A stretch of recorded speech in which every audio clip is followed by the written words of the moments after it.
Chapter 232. This is related to a secret. It is said that 300 years ago, there was a large faction in the world called the Supreme Alliance that ruled over half of the world's underworld factions. Their prestige and strength were unparalleled and could be said to be unparalleled under the heavens. Whether it was a peerless expert or a Xunxian expert, upon seeing the symbol of the Supreme Alliance, they would have to take a detour. Otherwise, they would be in trouble. The solitary eagle continued slowly. The young master of the Supreme Alliance, Yu Linfeng, met a woman by chance. That woman was as beautiful as a painting, and she was called the Nine Heavens Jade Phoenix, Kong Yenluo. At that time, she was publicly recognized as the #1 beauty under the heavens. Yu Linfeng was excited to see his prey. He used all kinds of methods and countless experts to get his hands on Kong Yenluo, but to no avail. When Yu Linfeng saw that he couldn't win the heart of the beauty, he finally decided to kill her. He exterminated the Kong clan to get his hands on the beauty. But at the last moment of Kong Yenluo's life, 3 people suddenly appeared and rescued her. She fell in love with the eldest of the 3, and they became husband and wife. On that night, Yu Linfeng was besieged by the 3 of them, and his head was separated from his body, and he died a violent death. Jun Moxie's heart stirred. Why was the story of the solitary eagle so similar to the matter of the Shui Han Manor and Guan Qing Han? The eldest of the 3 was called Han Xiaoyao, the second was called Xiao Xingchen, and the third was called Chu Duan Xiang. They were all top heroes of the world at that time, peerless martial arts geniuses. From the moment Han Xiaoyao rescued Kong Yenluo and killed Yu Linfeng, the 3 brothers became irreconcilable enemies with the Supreme Alliance. The Supreme Alliance's leader, Yu Zhanyun, issued a strict order. The 4 of them must be killed at all costs. Thus, a calamity began to unfold. The 3 of them knew that it was impossible for them to fight against the Supreme Alliance with their strength alone. In a battle, the 4 of them were no match for the Supreme Alliance, and fled far away, their whereabouts unknown. But what no one knew was that the 4 of them went to an extremely cold place, and concealed their identities, plotting a future plan. These 4 people established their own forces at the peak of a snowy mountain in the land of extreme cold. They are the 3 founding ancestors of the Silver Blizzard City. They are also the founding ancestors of the Han family, the Xiao family, and the Chu family. 20 years later, the 4 of them had achieved great success in their cultivation and gathered a considerable force. They decided to find trouble with the Supreme Alliance. It just so happened that the Supreme Alliance was stirring up the world and had reached the point where the heavens were angry and the people were resentful. When the 4 of them took the lead, everyone responded. The heroes of the world gathered together to fight against them. In just 3 years, the Supreme Alliance, which was once the strongest force in the world, collapsed and was completely erased from the world. But in the final battle, Han Xiaoyao and Yu Zhanyun were both like arrows at the end of their flight. When they unleashed their last move, they were already powerless to resist. But at this moment, the second city lord of Blizzard Silver City, Xiao Xingchen, used his heavily injured body to block Yu Zhanyun's sure-kill attack on Han Xiaoyao and perished together with Yu Zhanyun. At that time, Xiao Xingchen's cultivation was already above Han Xiaoyao's. His Xian cultivation had advanced by leaps and bounds, and he only needed one more step before he could ascend to the top of the world. He had a beautiful wife and a young son at home. It could be said that he was in the best years of his life. But for the sake of his sworn brother, he resolutely died. His face was still calm even at the moment of his death. It was clear that he was a heroic hero. Han Xiaoyao grieved over the death of his sworn brother, and let out a long howl that shook the heavens. In a short period of time, his hair and beard turned white, and he brandished his sword in front of everyone. He cut off 2 of his fingers, and blood flowed out. In front of the heroes of the world, he made a blood oath. As long as the Silver Blizzard City exists, the descendants of the Xiao family will never die. The teachings of our ancestors have been passed down from generation to generation, and we will never break this promise. The solitary eagle seemed to be a little emotional. As he spoke of this brotherly love, his voice became a little fierce. June Moxie let out a heavy sigh. He finally understood what the solitary eagle meant. The June family being able to survive until now was truly a stroke of luck. The Shao family may not be the family of the Lord of the Silver Blizzard City, but the Shao family's words are extremely important in the Silver Blizzard City. This is something that no one can change. Moreover, the lords of the Silver Blizzard City had always treated the descendants of the Shao family with a doting attitude. Do you understand now? As long as the June family faces the Shao family, it's the same as facing the entire Silver Blizzard City. This fact will not change. The solitary eagle let out a long sigh, and gulped down a few mouthfuls of wine. Then, he sighed and said, "Forget about Han Xiaoyao, even I would be happy to have such a brother in my life. I, the solitary eagle, would also disregard life and death for the sake of such a brotherly love. But it's precisely because of this that saving the June family from the hands of the Shao family is truly difficult. Even I am helpless in this matter. I really don't know how your third uncle's woman managed to do it." The solitary eagle sighed.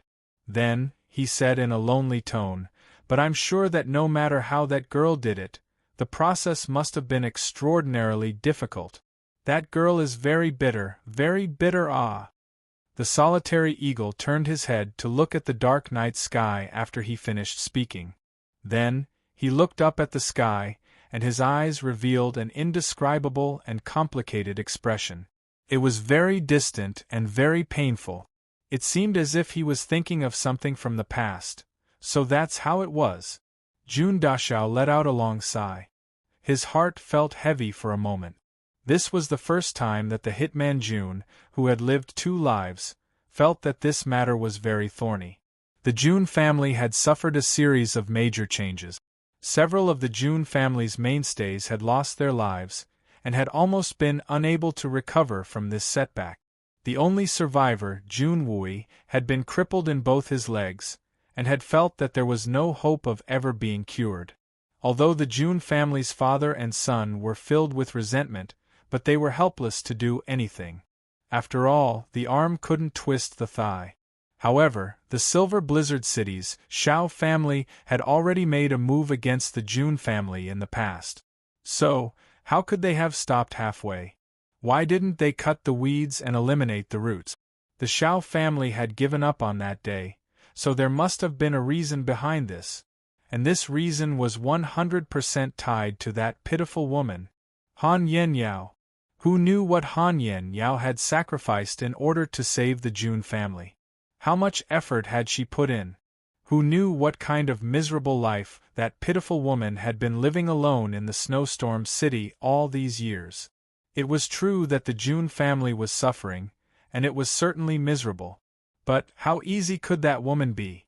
Although the June family and the Silver Blizzard City's Shao family had an irreconcilable enmity, but Han Yenyao, that respectable woman, had also saved the June family's life.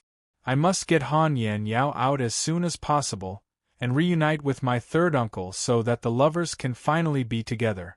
The hitman June suddenly felt a sense of impatience. He had come to understand how Jun Wu Yi had gone through these past 10 years. Jun Wu Yi's face had always been calm and tranquil. But he had hidden so much pain and helplessness. Jun Dashao could imagine Han Yenyao's efforts. So, how could Jun Wu Yi, the third Master Jun, not think of it?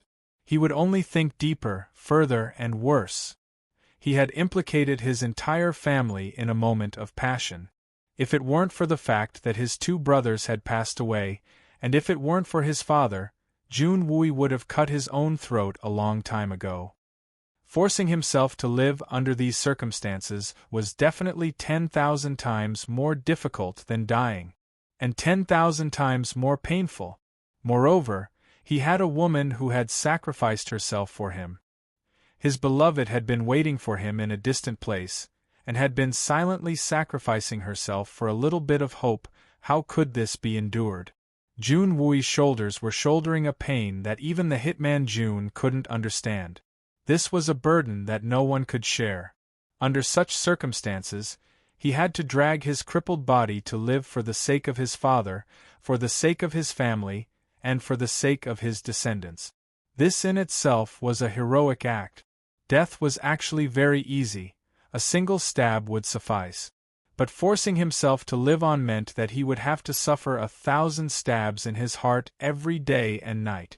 Staying alive wasn't easy. Old Eagle, you just said that you're at the 5th level of the Spirit Xian realm, and that you're at the beginning of the Great Master realm.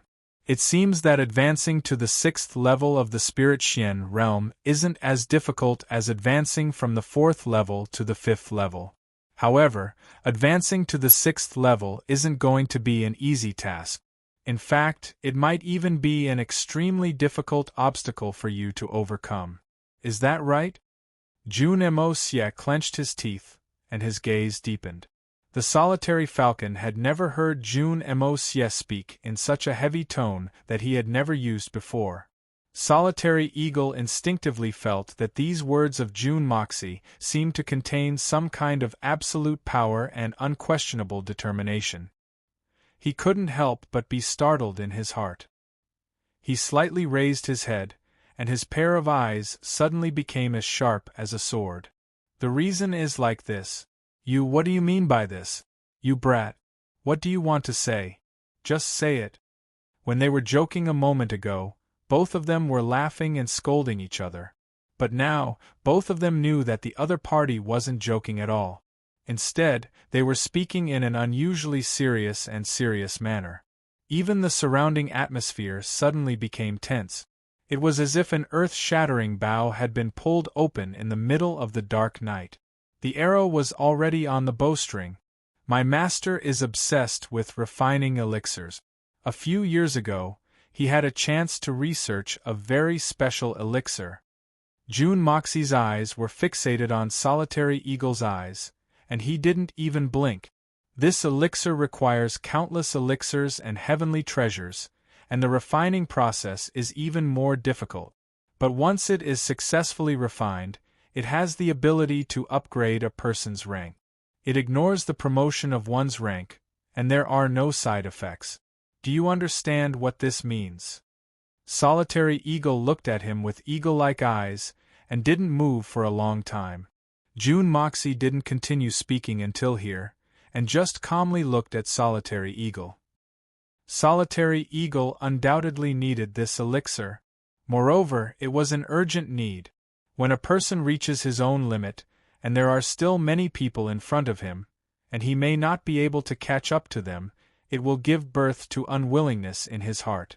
Otherwise, Solitary Eagle, a dignified great master, would condescend to ask a little kid for advice on martial arts. This is irrefutable evidence that Solitary Eagle has been stuck at his limit for a long time, and is eager to break through. If this world really has this kind of elixir, then Solitary Eagle, or not only Solitary Eagle, but any strong person in the world would spare no effort to obtain it. The next thing to discuss was undoubtedly the conditions. Both of them understood. Even if this elixir really exists, Jun Moxie would never give it to Solitary Eagle for no reason and no price. Chapter 233. Solitary Eagle would have to pay a huge price if he wanted to obtain this elixir, and Solitary Eagle was well aware of the price he would have to pay. Therefore, the rest of Jun Mo Xie's words did not need to be said. Both of them were well aware of it. 4 pairs of eyes looked at each other. Both of them had a calm smile on their faces, but they were secretly competing against each other. They were competing to see who would be the first to open their mouths. A long time passed. The solitary falcon suddenly shook his head and laughed, and then sighed. I can only say that each of the conditions you've proposed is too tempting for me to refuse. Not only do I not want to, but I also can't. And you really know when to advance and when to retreat. At such a young age, your willpower has already reached such a high level. It's really amazing. I, Solitary Eagle, have traveled all over the world, and have seen countless people, but I've never seen a little monster like you. But there's always a chance, and you've met one today. Because this time, you've miscalculated. Hitman June's expression didn't change in the slightest, but he slightly raised his eyes. The elixir you're talking about is a great temptation, and I believe that no one in the world can resist it. If I can advance from the 5th level of the Shen Xian to the 6th level of the Shen Xian, then I, Solitary Eagle, will be reborn, and my strength will multiply. I can't deny that this is indeed an irresistible temptation. Solitary Eagle smiled proudly. But even if it's an irresistible temptation, it's impossible for me, Solitary Eagle, to bow down to anyone. Even if your master were to propose this condition to me, it would still be impossible. Because I'm Solitary Eagle, the god of the prairie. Solitary Eagle's eyes flashed with an unruly flame, and he sneered. I will only be the overlord of the sky, and will never be anyone's slave. No one is an exception. Such boldness. June Moxie applauded lightly and smiled. Perhaps Eagle Deity has misunderstood something. When did I say that I wanted Supreme Eagle to be someone's slave? I don't think I've ever asked you to agree to any conditions of mine. Am I right? Hee. June Brat, I've underestimated you. However, when you said those words, although your expression, voice, and even the look in your eyes did not change, do you dare to say to your own conscience that you did not have such a thought just now? The Solitary Falcon said in a somewhat sarcastic tone. You are the kind of person who will do anything to achieve your goals. Once there are benefits, the first thing you pursue is to maximize the benefit. I'm confident that I'm not wrong about this. June Moxie was silent for a long time. Had he really underestimated the masters of this world? He had lived 2 lives, and ever since he reincarnated, everything had gone according to his wishes. Today was the first time he had been rebutted by someone whom he was confident he could control. June Dashao finally smiled bitterly and said, Eagle Deity is right, I've always been this kind of person. You're not wrong at all, but that was then, and this is now. Since you don't agree, I'll keep it to myself. But I can still help you increase your cultivation, but I need you to do something for me. If you agree, I'll immediately inform my master, and ask him to gather the ingredients and start refining the medicine. What is it? Why don't you tell me about it?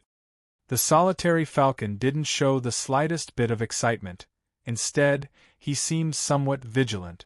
After spending time together, Solitary Eagle already knew that it was harder to get any benefits from this little fox than to reach the heavens. Even though the benefits he could give were absolutely genuine. But if he didn't ask for enough, he would definitely not release the eagle until he saw the rabbit. Therefore, Solitary Eagle had no choice but to be cautious. If he wasn't careful, he would be in trouble. I only request that you lend me a helping hand if the June family decides to attack the Silver Blizzard City one day, and seek revenge on the Xiao family. Then, we'll settle our grudges, and we'll find a way to rescue my third aunt. June Mosie's eyes shone brightly. I'm only going to rescue her. Solitary Eagle pondered for a long time, and paced back and forth in the room a few times. Finally, he gritted his teeth and made up his mind. Fine. Just this one thing. It's a deal. June Moxie smiled. But that's at least a year from now. The 1-year agreement is still valid. The Solitary Falcon smiled proudly. If this had happened within a year, then I wouldn't have needed that pill. Because if it's within a year, I'll feel ashamed. But if it's after a year, I must have it. June Moxie's lips curled into a genuine smile for the first time. That's right. Solitary Eagle's temper was exactly what June Moxie had been insisting on for a long time. He would never take advantage of anyone. But, no matter what, he would never be at a disadvantage. Solitary Eagle carried the 2 jars of wine and left. June Moxie took out the strange jade from the Hongjun Pagoda and looked at it for a while. But he couldn't figure out what it was, so he put it back in. However, Jun Mosie could clearly feel that the Hongjun Pagoda's aura had suddenly gained a refreshing vitality after this piece of jade had been placed inside. Moreover, the spiritual qi had also become much denser than before. Moreover, the strands of spiritual qi had wrapped around this strange piece of jade, and hadn't dissipated for a long time. Jun Moxie hugged his knees as he looked at the moon outside the window. I must find a way to get those 3 kinds of spirit herbs as soon as possible so that I can upgrade my grandfather's rank as soon as possible. If things go wrong, I will have a better chance of escaping alive. This is the first thing I must do. Secondly, the matter of alchemy was also imminent. Be it Solitary Eagle or Junwui, both of them needed to increase their strength as soon as possible. It was the same for him. Also, he couldn't neglect the Tian Fa forest. Thirdly, Hai Chen Feng must be urged to carry out the unification of Tian Xiang's underworld forces as soon as possible. Therefore, he had to grasp all the developments in the Tian Xiang city in the shortest possible time. Things came one after the other, and none of them were easy to deal with. Hitman Jun frowned in contemplation, and was at a loss as the moon gradually sank to the west. Under the light of the oil lamp, Jun Dashao's figure looked exceptionally lonely. On top of the wall of the small courtyard, a faint white shadow suddenly appeared and looked at Jun Moxie, who was deep in thought in front of the window. Under the flickering light, Jun Moxie's tightly furrowed eyebrows were particularly clear. It was obvious that this delicate and pretty boy was racking his brains for the future of his family, and was racking his brains day and night. After a long time, this beautiful figure faintly sighed in pity, and disappeared in a flash. Only a wisp of a faint fragrance was left behind. Jun Wu-yi, who was separated by a courtyard, was leaning against a chair in front of the window with his eyes slightly closed. His rigid face was bulging slightly, and his mouth was unconsciously clenching his teeth. His sword-like eyebrows were slightly wrinkled, and every fine line of his muscles was showing a deep desolation. In the dead of night, Hai Chen Feng's entire body was covered in a blue light that rippled like the sea. He floated out of the courtyard, and shouted towards the dozens of experts of the Jin Yang gang, Lengling, "Begin the operation! I want to see the results before the sun rises tomorrow." Everyone didn't make the slightest sound in response, but they raised their weapons in unison, and raised them towards the sky. The soft moonlight reflected off the cold blades, and imperceptibly dyed them with a layer of gloomy luster, just like congealed blood. Inside the Li family's mansion, a few silhouettes lightly leaped over the wall in groups of 2, and disappeared in the blink of an eye. Tonight was going to be a bloody night in the Tianxiang city. The Spirit Dragon Gang, one of the 6 big underground gangs of the capital, could be considered to have ushered in a disaster today. Although the 6 big underground gangs of the capital were ranked higher and lower, there wasn't much of a disparity between the specific forces of each gang. Even if the Jin Yang gang was ranked first, and the Northern City gang was ranked last, the Jin Yang gang was stronger, but not by much. At the very least, the Northern City gang didn't have the overwhelming strength to completely subdue the Jin Yang gang. Therefore, there was an unwritten tacit understanding between the 6 big gangs. Even if there were conflicts between the 6 gangs, they couldn't involve annexation. Otherwise, the other gangs would band together and attack them. Therefore, the 6 gangs were able to coexist in a relatively peaceful manner. However, this afternoon, the Spirit Dragon Gang received a reply from the Jin Yang Gang. During this period of time, the situation of the 6 big gangs was getting more and more difficult. Countless forces of the imperial court and aristocratic families were constantly nibbling away at the original sphere of influence of the underground gangs. In fact, the Northern City Gang, which was ranked last among the 6 big gangs, had been annihilated by the imperial court's leader, Old Master Tang, in one fell swoop. The underground gangs couldn't find a single clue as to what was going on. They couldn't help but feel anxious, and couldn't think of a solution. Therefore, the Spirit Dragon Gang took the lead and proposed an alliance, hoping that they could help each other in the same boat. The main target of this alliance was naturally the Jin Yang Gang, which was the strongest of the 6 big gangs. Unfortunately, the alliance was proposed at the same time that Solitary Eagle was wreaking havoc in the Jin Yang Gang. At that time, Jin Feng Lai was under pressure, so how could he have the time to deal with such a matter? Therefore, the matter was temporarily suppressed. Today, the Spirit Dragon Gang suddenly received a reply from the Jin Yang Gang, and was overjoyed. However, after reading it, the gang leader Long Dahai tore the letter into pieces.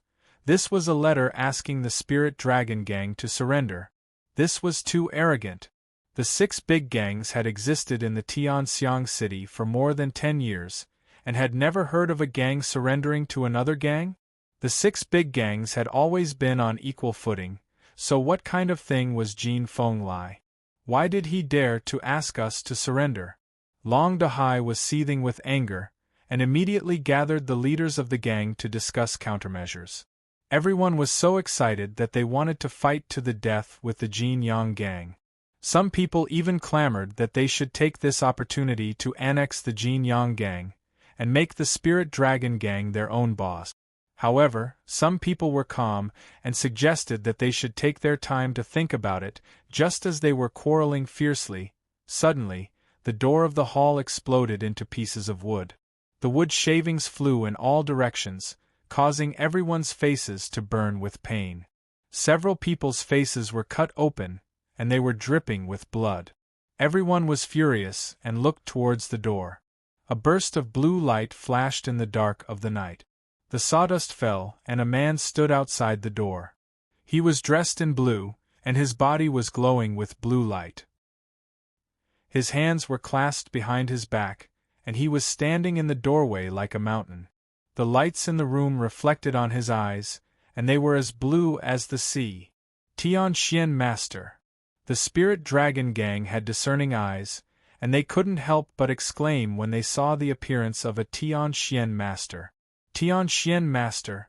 The Spirit Dragon Gang members felt a chill run down their spines.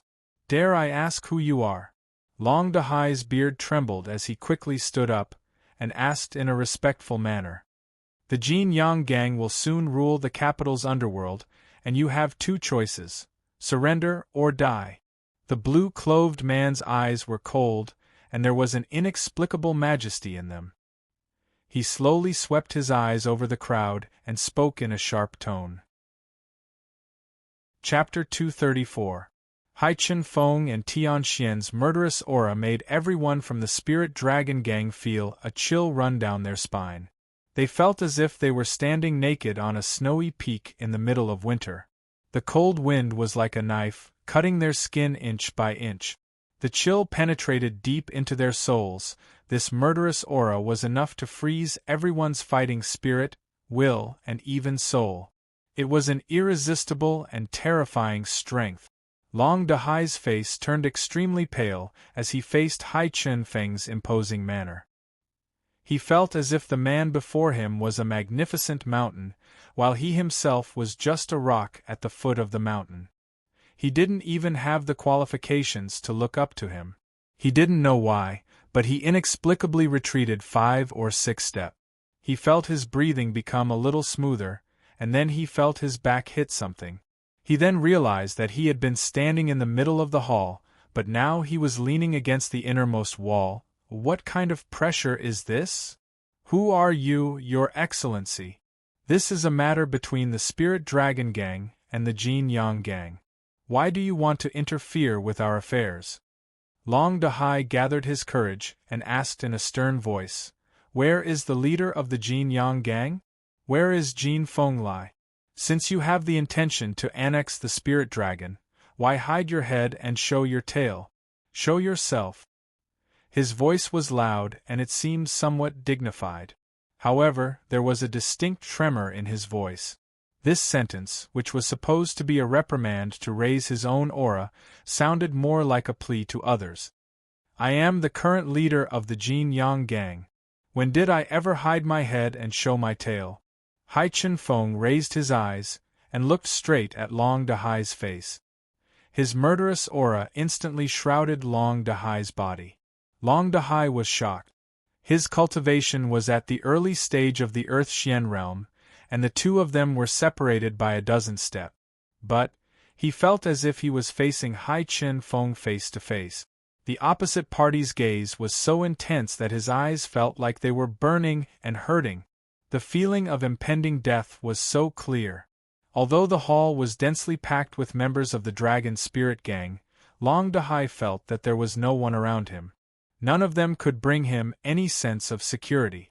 In such a huge space, it was as if he and the tyrannical black-clothed man were the only ones facing each other. An unrivaled and irresistible feeling of decadence rose from the bottom of Long Dahai's heart. Long Dahai only felt that his knees were sore and weak, and his whole body was drenched in sweat. He suddenly had an urge to kneel down and submit. Hai Chen Feng's eyes were as sharp as an eagle's. He suddenly waved his hand, and his blue cloak fluttered in the wind. Suddenly, the sound of a rising tide was heard. It sounded as if 10,000 horses were galloping. It seemed as if they were on the horizon a moment ago, but in the next moment they were right in front of their eyes. From the horizon, he arrived in front of them in an instant. Kill! Suddenly, a loud roar erupted from outside. Hundreds of people roared in unison, and the sound of disorderly footsteps could be heard. The stream of people rushed in like a tide. Everyone had a sword in their hands. The shadows of the people on the walls flickered. Archers stood on all four sides of the walls, and aimed their bows at the members of the Dragon Spirit Gang. The dark arrowheads glittered with a cold light under the illumination of the bright lights. It seemed as if the god of death was grinning fiercely and revealing his sharp teeth. The Dragon Spirit Gang's spies, guards, and spies had been wiped out by Hai Chen Feng. Those who submit will live, and those who resist will die. I'll count to 3. If Long Dahai and his subordinates don't respond by then kill them all. Hai Chen Feng's eyes were cold and emotionless. He slowly stretched out his right hand, and a blue light shone as he bent his first finger. 1. The members of the Dragon Spirit Gang panicked, and looked towards Long Dahai for help. Gang leader. Everyone's voice seemed to be pleading. 2. Hai Chen Feng didn't show the slightest bit of hesitation. His complexion was cold as he bent his second finger. Long Dahai's face was deathly pale. His lips opened and closed, and his eyes were filled with despair and helplessness.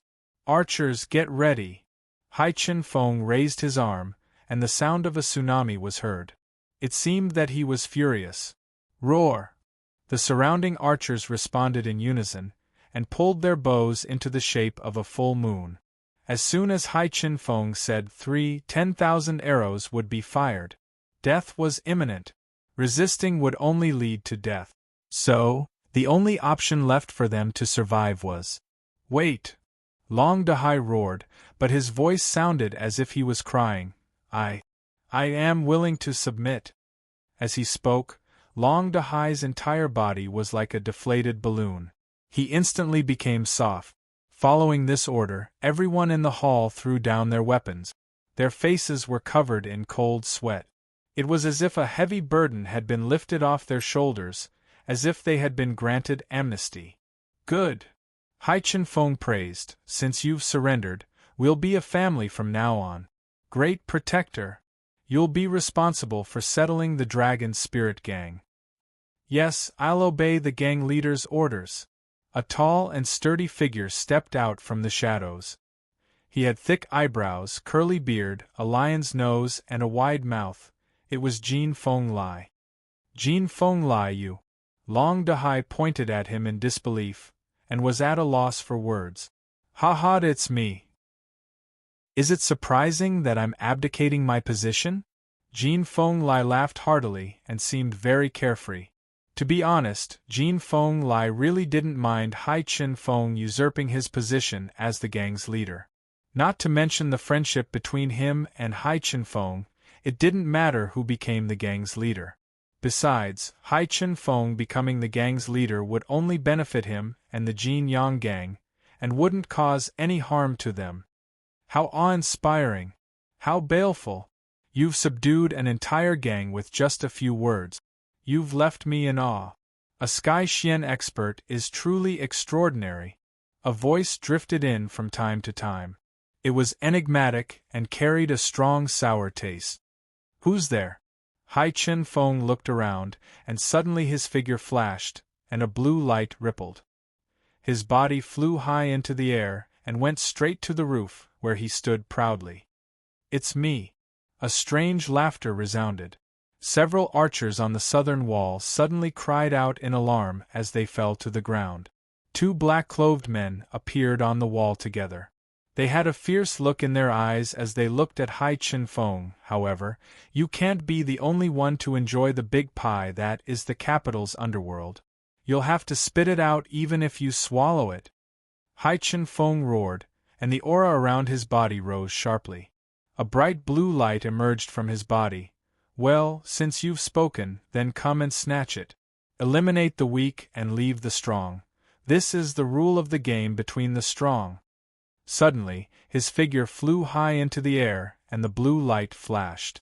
In a split second, he crossed the distance between the roof and the courtyard wall, and flew above the two men, and struck down with a loud bang. The two black-clothed men sneered and said, "Master Tianxian, is it very rare?"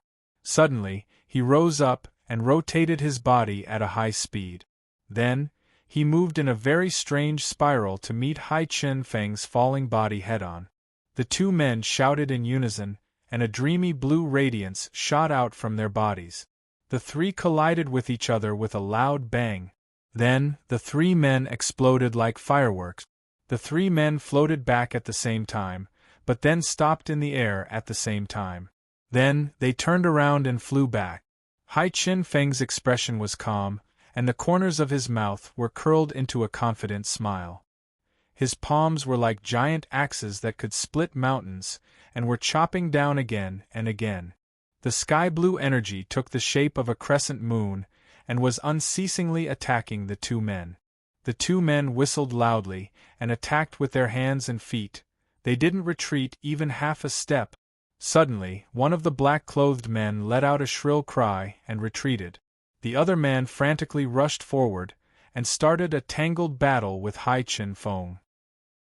The black-clothed man who had retreated previously stood on the wall, and the blue radiance on his body retracted for a moment.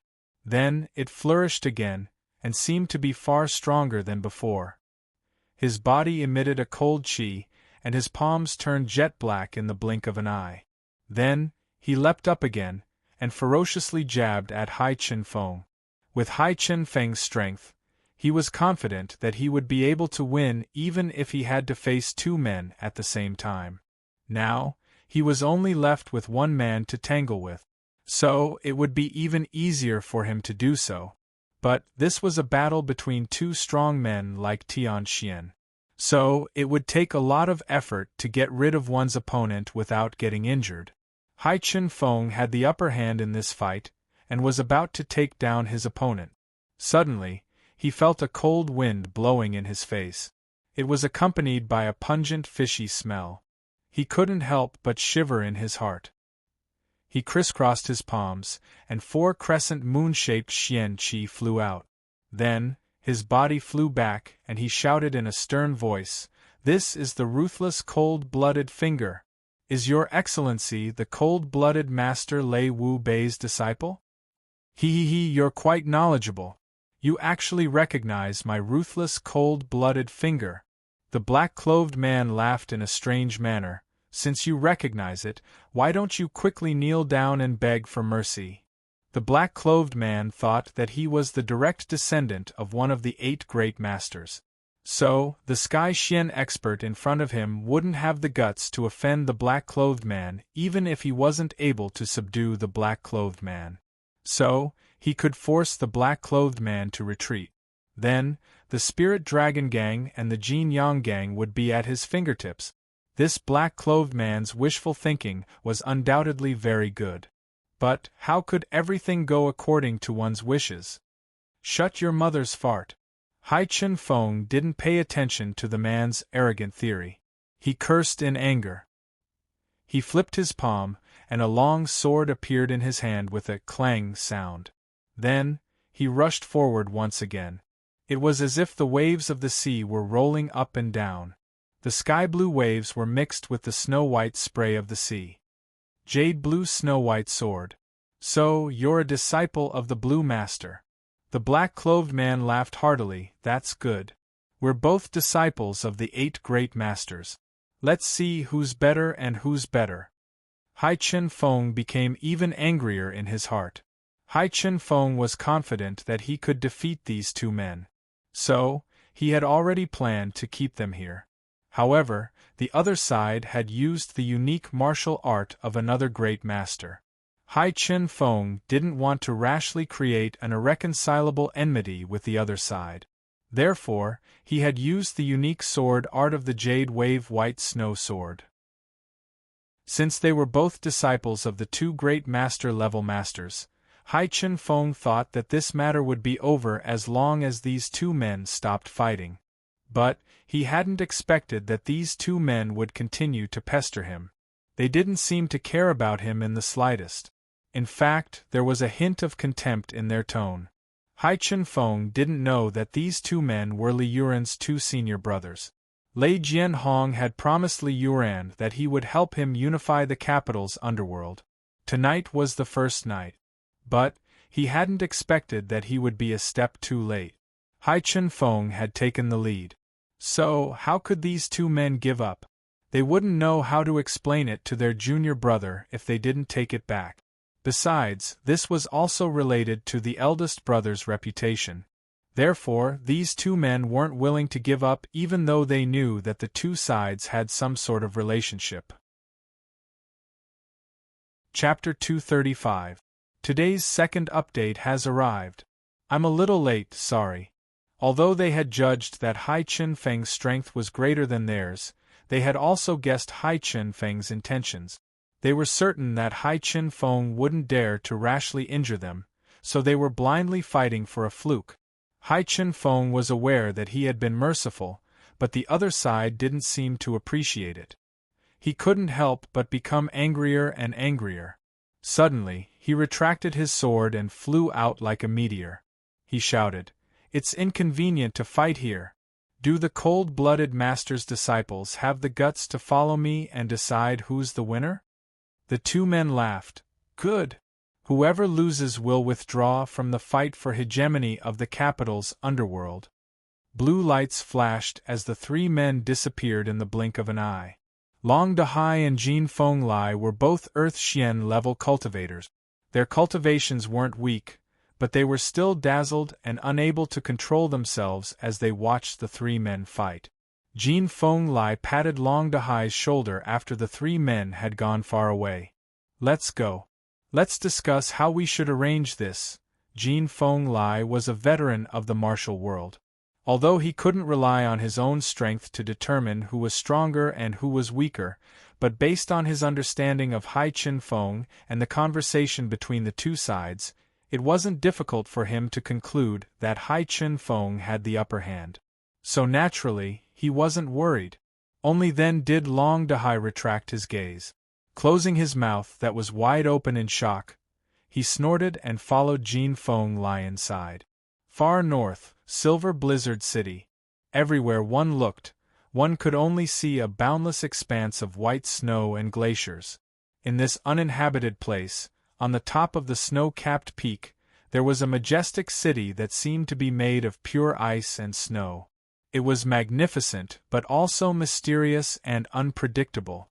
Hidden in the wind and snow, hidden in the clouds, it overlooked the world. At dawn, before the sun had even risen, the bell rang to summon everyone. The melodious sound of the bell rang out slowly, breaking the seemingly eternal silence. A few pure white birds were frightened by the sudden sound of the drum and flew up in fright. Their clear cries filled the sky as they circled and danced in the air, not falling down for a long time. In a spacious hall that was made purely from 10,000 years old mysterious ice, there were many portraits on the snow-white hard stone wall. The portraits were of people dressed in white with different postures, but their different faces revealed the same expression: arrogant, cold, and domineering. Each pair of eyes was filled with the same murderous aura. Only those who controlled life and death would have such eyes. Just by looking at these eyes, one could imagine that in the eyes of this man, all living beings were like ants, and that he was a proud person who stood above the clouds. These people were the ancestors of the Silver Blizzard City. This hall occupied a very large area. Even if it could accommodate hundreds of people eating at the same time, it wouldn't feel the least bit crowded. An old man in white robes, white hair, white beard, and white eyebrows stood in front of the incense burner table with his hands clasped behind his back. He silently looked at the portraits on the wall in front of him. His eyes had a profound look in them, and his face was as calm as water and as cold as ice. He didn't say a word. His hair was as white as snow, but his back was ramrod straight, and his chest was straight. His entire person was like a peerless sword that was constantly emitting an awe-inspiring aura. No one could doubt the immense power contained within this old man's frail body.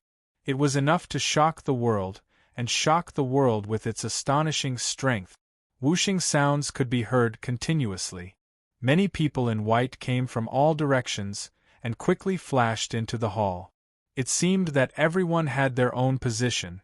Although there were many people entering the hall, there was no conflict and no one said a word. In just a moment, everyone stood in their fixed position, and looked at the old man in the middle. Although there was a look of surprise in their eyes, they didn't say a word. These people's bodies were all shining with blue light. These people were all Tianxian experts.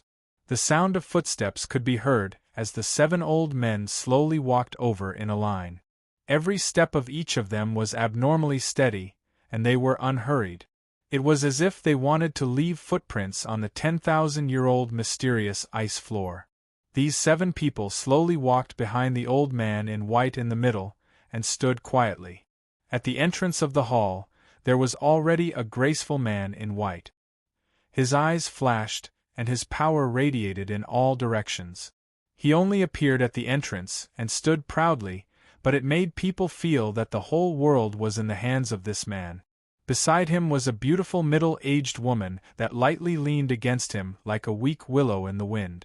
Both of them possessed peerless appearances. The man was handsome, elegant, and outstanding, whereas the woman was an outstanding beauty with peerless talent. They were truly a match made in heaven and earth, and they were truly a match made in heaven and earth that made others admire them.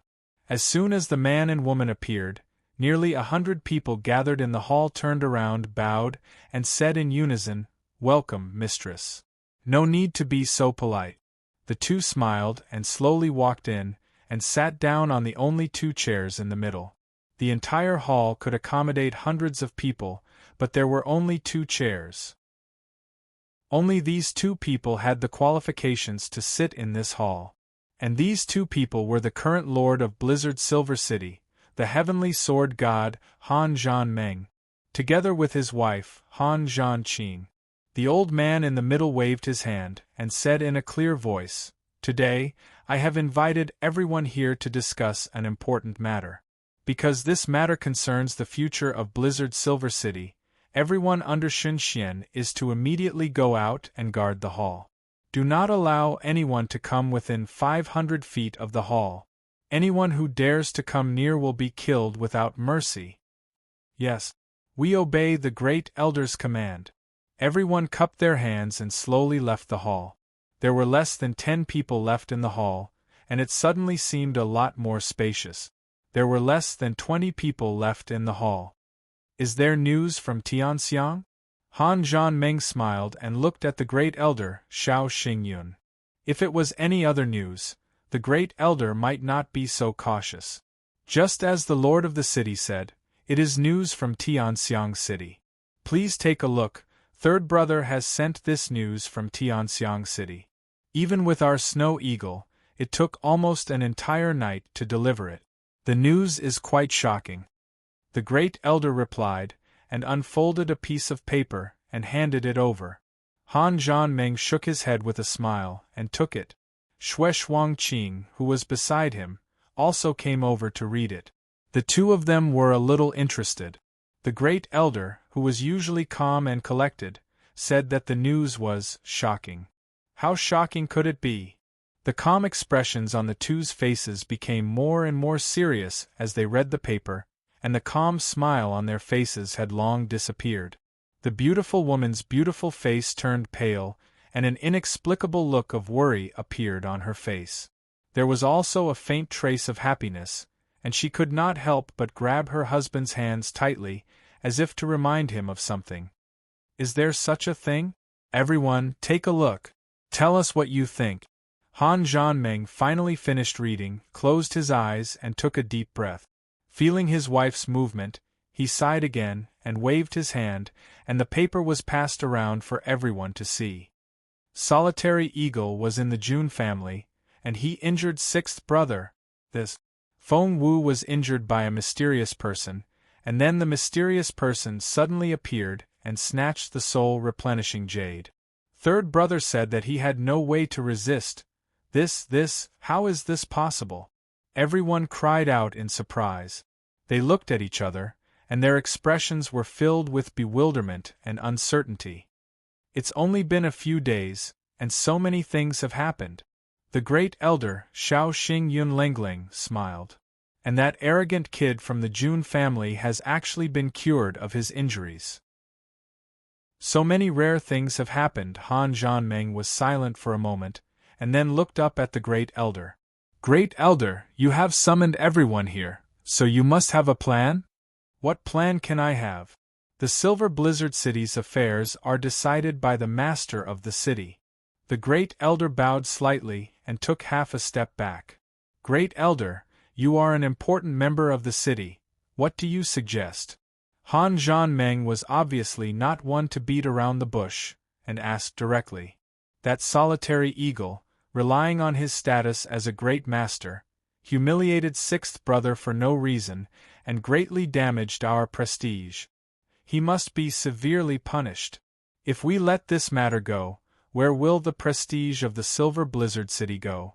This is one of the reasons, the great elder said slowly. To think that he would severely punish one of the 8 great masters. This great elder was too bold. But when they heard this suggestion, no one in the meeting showed any change in expression, and they all nodded. Obviously, in the eyes of the leaders of the Silver Blizzard City, one of the 8 great masters, the eagle deity of the prairie, was not a threat at all. This showed that the Silver Blizzard City's strength had reached a shocking level. If there is one, then there must be another? Han Zhanmeng nodded lightly, and his expression did not change. Yes, that soul-replenishing jade is our Shao family's heirloom, and its effects are extraordinary. It can be said to be a celestial object, and it cannot fall into the hands of an outsider. This piece of jade had to be retrieved. There was no room for discussion about this either. No matter who took the jade, we can't deal with them expeditiously. This is the second reason. The great elder's eyes flashed with anger, and it was obvious that he was very angry about the matter of the soul-replenishing jade being stolen. As for this point, perhaps we need to think about it carefully. If what third elder said in the letter is true, then with just the strength of the people here, even if we gather everyone's strength, we may not be able to take back the soul-replenishing jade. Moreover, we can't dispatch so many people, so the chances of success are naturally even slimmer. If we are not careful, I am afraid that we will be in danger of losing our men at any time. Han Zhanmeng lightly tapped on the armrest of his chair, and said quietly with his eyes half closed. The master of the city's concerns are correct.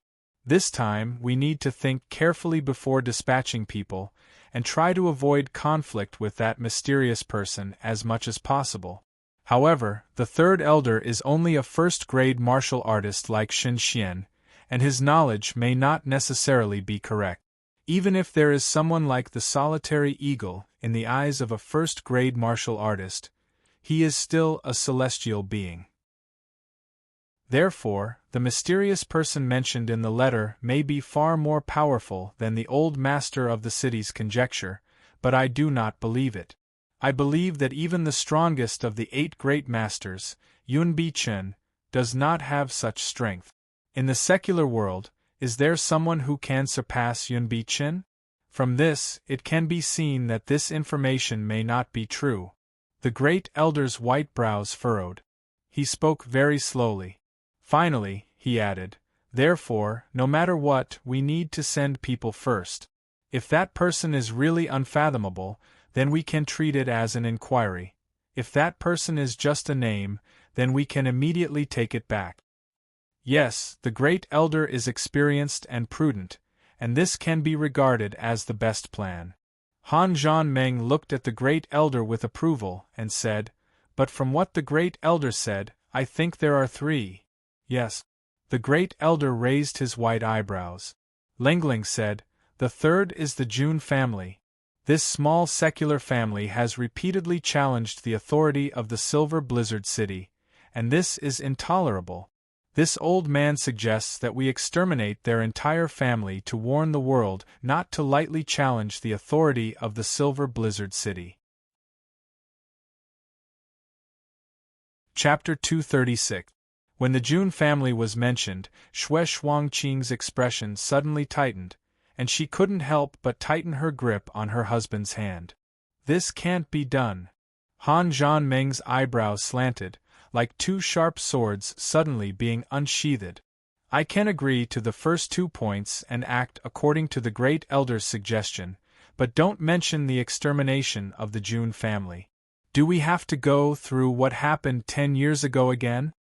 Han Zhanmeng looked at the elders in front of him and said solemnly, 10 years ago, many of your Shao family's Xun Xian attacked the Jun family without my knowledge, and even intervened in the war between 2 countries, causing the Jun family's talents to wither, and the family to be destroyed. Although I finally stopped them, the Jun family suffered 3 blows in succession. The 2nd generation only has 1 cripple, and the 3rd generation only has 1 debauchee. No matter how you look at it, the Jun family has gone too far. No matter what, the Jun family is a loyal family, and the grievances between your 2 families are only personal. I still don't understand what the great elder just said. Since when has the Jun family repeatedly challenged the authority of the Silver Blizzard City? Wasn't it only the Shao family that they offended? This matter is not to be mentioned again. If anyone acts without permission again, I will punish them according to the laws of the city, and there will be no mercy. But the Jun family now has the support of 2 strong people, and sooner or later, they will become a big problem for the Silver Blizzard City. Even if we don't take the initiative to deal with the Jun family, they will definitely attack the Silver Blizzard City once they are strong enough to take revenge. City Lord, it doesn't matter who was right or wrong in the past. The fact remains that we killed 4 important members of the Jun family, and crippled Jun Wu-yi. This fact hasn't changed. I believe that this hatred will be difficult to resolve in this lifetime. Do you want the Shao family to be slaughtered to vent the anger of the Jun family? The great elder looked very indignant. The root cause of this matter is the Shao clan's fault. Could it be that first elder wishes to make mistakes again and again, making mistakes on top of mistakes? Just because of the love affair of a pair of children, blood will flow for hundreds of miles, and corpses will be laid 5 steps away. Killing good people because of this matter is a taboo in the Silver Blizzard City. We have been arguing about this for 10 years. They were also deadlocked for 10 years. I really have no interest in arguing any further. Han Zhanmeng's eyes turned cold. Great Elder, if the Jun family really wants to take revenge on the Silver Blizzard City, then you can do whatever you want, and I won't interfere. But, don't mention this matter again until the Jun family attacks the Silver Blizzard City. Wait for the Jun family to attack the Silver Blizzard City? What a huge joke. With just the meager strength of a secular family, wasn't that purely courting death? The Jun family won't have such strength even after a few hundred years. Another elder snorted and said, This man was tall and thin. He was the second elder, Xiao Buyu. Since the Jun family is so weak, why are the Xiao family in such a hurry? Han Zhanming glared at them. The most important thing is that First Miss is not young anymore, and Han is still unmarried. If this drags on. The great elder saw that Han Zhanming was against it, so he didn't insist and changed the topic. This matter needs to be considered at length. Han Zhanming looked like he had a headache. Great elder, have you forgotten what happened 10 years ago? Do you really want to drive Yao crazy and force her to death? Yao has always been your most beloved granddaughter. Do you really have the heart to do that? The great elder was silent for a long time. Then, he sighed sadly and didn't speak anymore. 10 years ago, when Han Yen Yao returned to the Silver Blizzard City and heard the news that the Xiao family was dealing with the Jun family, she went crazy. She threatened to kill herself and severed her meridians in front of Han Zhanming and the great elder. She swore to live and die with the Jun family. The scene of blood on the ground was still vivid in her mind. And this was the main reason why Han Zhanming didn't allow the Xiao family to deal with the Jun family. He didn't forget that after the old master of the city rescued Han Yen Yao, the Xiao family thought that everything was over, so they attacked the Jun family again. At that time, Han Yen Yao's body was weak and couldn't sever her meridians, but that stubborn woman stabbed 2 swords into her body and stood in front of the great elder with blood all over her body, asking him to rescind his order. The great elder had no choice but to cancel the secret plan against the Jun family. But it was also because of Han Yen Yao's fierce actions that the old master of the city flew into a rage, and Han Zhanming and his wife were furious with the Xiao family. The Silver Blizzard City's divisions began to show at that time. Of course, these things were only known to a few people within the Silver Blizzard City. Outsiders didn't know about it. Let's take 10,000 steps back. As long as we teach the solitary falcon a lesson, wouldn't that be tantamount to giving the Jun family another heavy blow? Whether or not the Jun family can bear it is still uncertain. Let's not talk about exterminating the Xiao family again.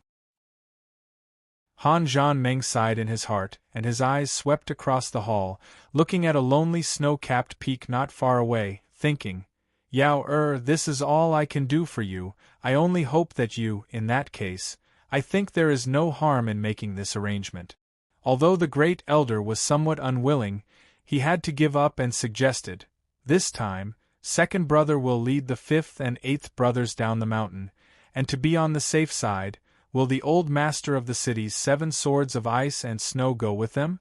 After all, if that mysterious person is really powerful, we will have a higher chance of success with the 7 swords of ice and snow.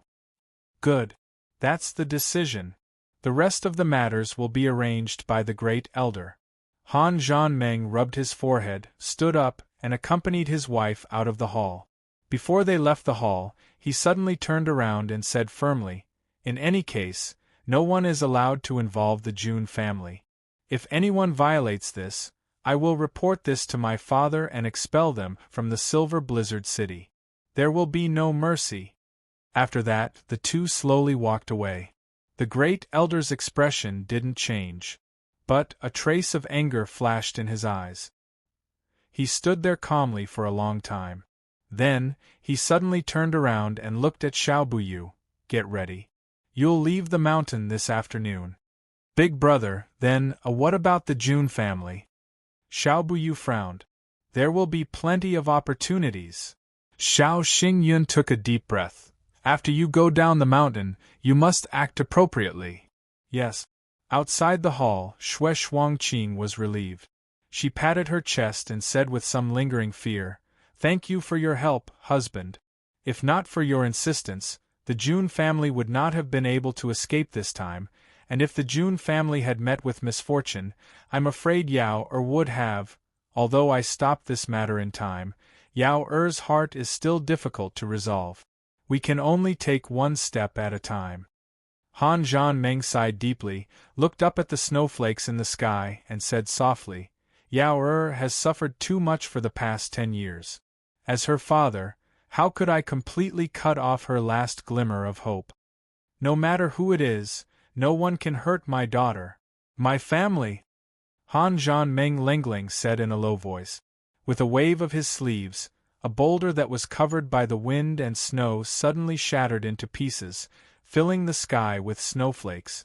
Xue Shuangqing snuggled up to her husband, suddenly feeling very peaceful and safe.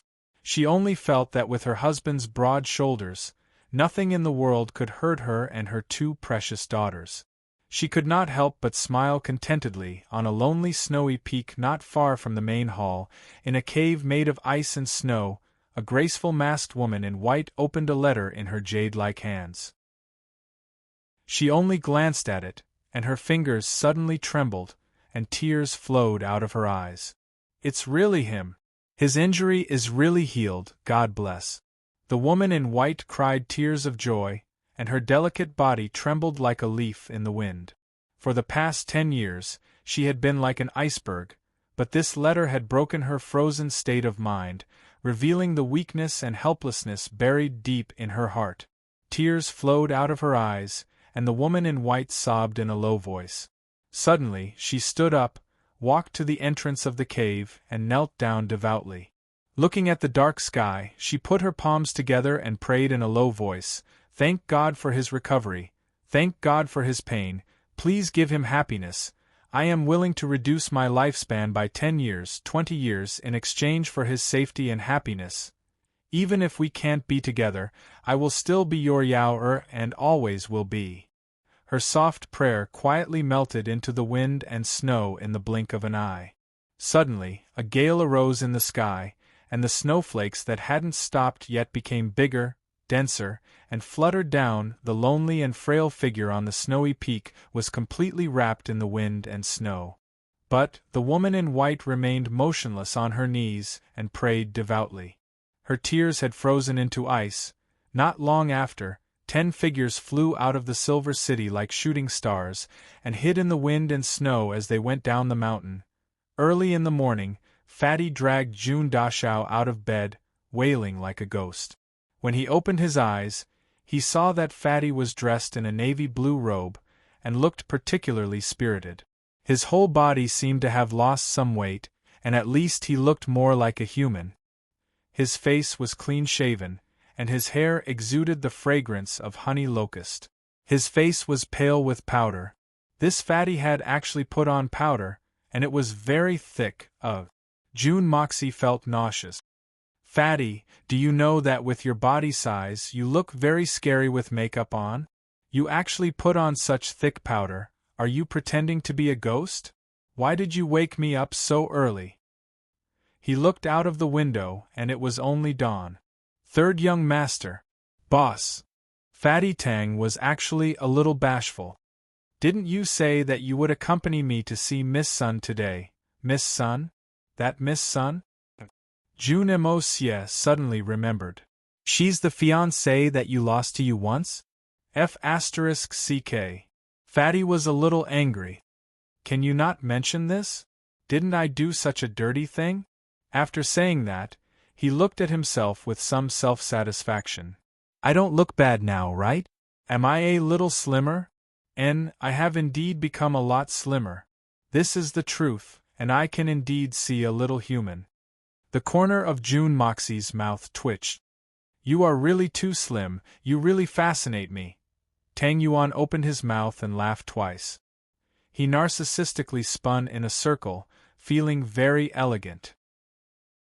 But this spin was not a big deal, and his originally tidied and soft belly was immediately spun up. It was like a big sandbag tied with a rubber belt, full of elasticity. With a whoosh, it also spun in a circle, and then slapped on his thigh and knee with a squeak. "This is the first time we meet. I have to leave a good impression on Miss Sunday." Tang Yuan's small eyes were full of longing, and he looked very happy. Chapter 237. June Moxie couldn't bear to look at it, so he covered his eyes and groaned. He was very curious. What kind of woman would be able to bear the weight of nearly 250 kilograms? He couldn't help but be curious. After breakfast, the two of them stared at each other for a while. Then, they calculated that it was about time. So, they went out with a large group of bodyguards to meet the beautiful woman. Third young master, what do you think I'll do if Miss Sun dislikes me for being fat or heavy? Tang Yuan's mind was heavy along the way, and he was worried about personal gains and losses. The horse under his crotch was breathing heavily, snorting loudly, and frothing at the corners of its mouth. June Moxie grunted twice in response. His eyes were looking at both sides of the road, and he had an absent-minded look on his face. Fatty Tang didn't notice June Sunshaw's absent-mindedness. He looked at his fat body in distress and sighed. Then, he suddenly thought of something and slapped his thigh. Then, he suddenly twisted his waist and excitedly asked, "Third young master, do you think it will be effective if I lose weight if you supervise me?" The horse under his crotch let out a mournful whine, and its hooves trembled a few times. It panted heavily a few times, and turned its head to look at Tang Yuan with a sad expression. It then slowed down even more. It seemed that Fatty Tang's twisting of his waist had caused the horse to twist its waist. "And, after I'm done with this, and your injuries have mostly healed, I'll start to help you lose weight." June Moxie smiled evilly as he rubbed his chin and said, "I'll make you as thin as a bean sprout." "Well, I'll leave it to you, you know, I'd be quite handsome if I wasn't so fat." Tang Yuan pinched his fingers together, and gave June Moxie a coquettish wink. "Go!" June Moxie fiercely whipped the horse's buttocks. It had just run out when it turned its head, and spat out a mouthful of saliva. Fatty Tang's coquettish wink was too lethal. They actually arranged to meet here? June Moxie looked at the heavily guarded restaurant in front of him and couldn't help but widen his eyes. "Your fiancé actually asked you to meet in a restaurant? This is too surprising. You really didn't propose the meeting place." "It's really not me. Isn't it good to meet in a restaurant?" "I think it's pretty good." Tang Yuan looked at the young master June in bewilderment, and asked in bewilderment, "What's so strange about that? Isn't it strange? If it's a man and another man meeting in a restaurant, there's nothing wrong with that. However, it's a woman meeting her fiancé in a restaurant. That's a little out of the ordinary." June Moxie clicked his tongue and said, "Fatty, it seems that your future wife is no ordinary person. What's wrong with that? If not at a restaurant, then at a brothel?" Tang Yuan rolled his eyes. He didn't understand June Dashao's attitude. He snorted through his nostrils and said, "Don't be so surprised." June Moxie hadn't even had the time to speak when a white shadow suddenly flew out of the restaurant with a schwa sound. In fact, the white shadow had already landed on June Moxie's shoulder the moment he saw it. Its speed was in no way inferior to that of a first-class expert. June Dashao didn't react in the face of this sudden attack. He allowed the white shadow to stay on his shoulder. Instead, it whimpered twice and slid down to his chest. Then, it drilled into his bosom. The clothes on his chest rose and fell, and a small head popped out of June Moxie's collar. It stretched its head and looked around. Then, it snuggled up to him and didn't move. It was as if it was in the most intimate, reliable, and comfortable embrace. "Hey, little thing, how come you're here?" Hitman June had already figured out what that white shadow was.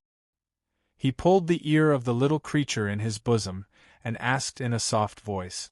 The little thing that had suddenly fallen from the sky was naturally Duguxiaoi's iron-winged panther. He could feel its weight in his bosom. He hadn't seen it for a few days, but it had grown a lot heavier. Furthermore, there was a pair of small protrusions on both of this little fellow's ribs, sticking up obliquely. Normally, the iron-winged panther would only grow wings when it was nearing adulthood, when its strength had reached its peak. However, this little fellow that was at most a month old had already grown an embryonic form. This little fellow's future was absolutely limitless. The little thing's eyes were bright and watery as it listened to June Dashao's question. It whimpered twice, and its eyes were full of affection. It stuck out its pink tongue, and gently licked June Dashao's collar. Then, it happily turned over, and stretched out its two small claws to grab June Dashao's collar. Its face was full of enjoyment, and it looked as if it wanted to hug him for another 500 years. The little thing was guarding against a good man who would throw it out. As for what he was asking, it didn't understand. The little girl regarded this little thing as the apple of her eye. Since it had appeared here, that meant, June Moxie shook his head. There was no need to think about it any further. Since this little thing had appeared here, then the little girl Duguxiaoyi must also be here. June Dashao had a headache thinking about the little girl's unruly ways. Speaking of the entire Tianxiang city, including the emperor of the Tianxiang Empire, whom June Mo had yet to meet, young Master June might not be willing to put them in his eyes. But when it came to people he truly wanted to avoid, the little girl Duguxiaoyi was definitely one of them. But now that they were at the door, they couldn't retreat. June Dashao had no choice but to bite the bullet and beckon Fatty Tang to dismount from his horse.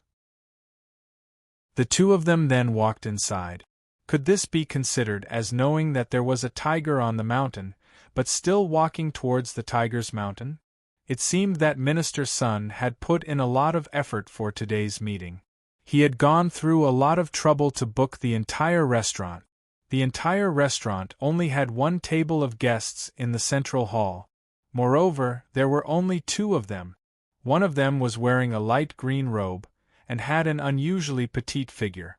It was obviously that little girl Duguxiaoyi. Her braids would sway twice with every sentence she spoke. This was a habitual movement. But who was the person sitting with her? Beside Duguxiaoyi was a bold and forthright man. He had the back of a tiger and the waist of a bear. His shoulders were broad and his arms were thick. His hair was slightly yellow. One look and one could tell that this man was an extraordinary man. It seemed that the Dugu family was still worried. So, they had sent one of Duguxiaoyi's older brothers to be her bodyguard. I wonder which of the heroes and legends rush forward, is it?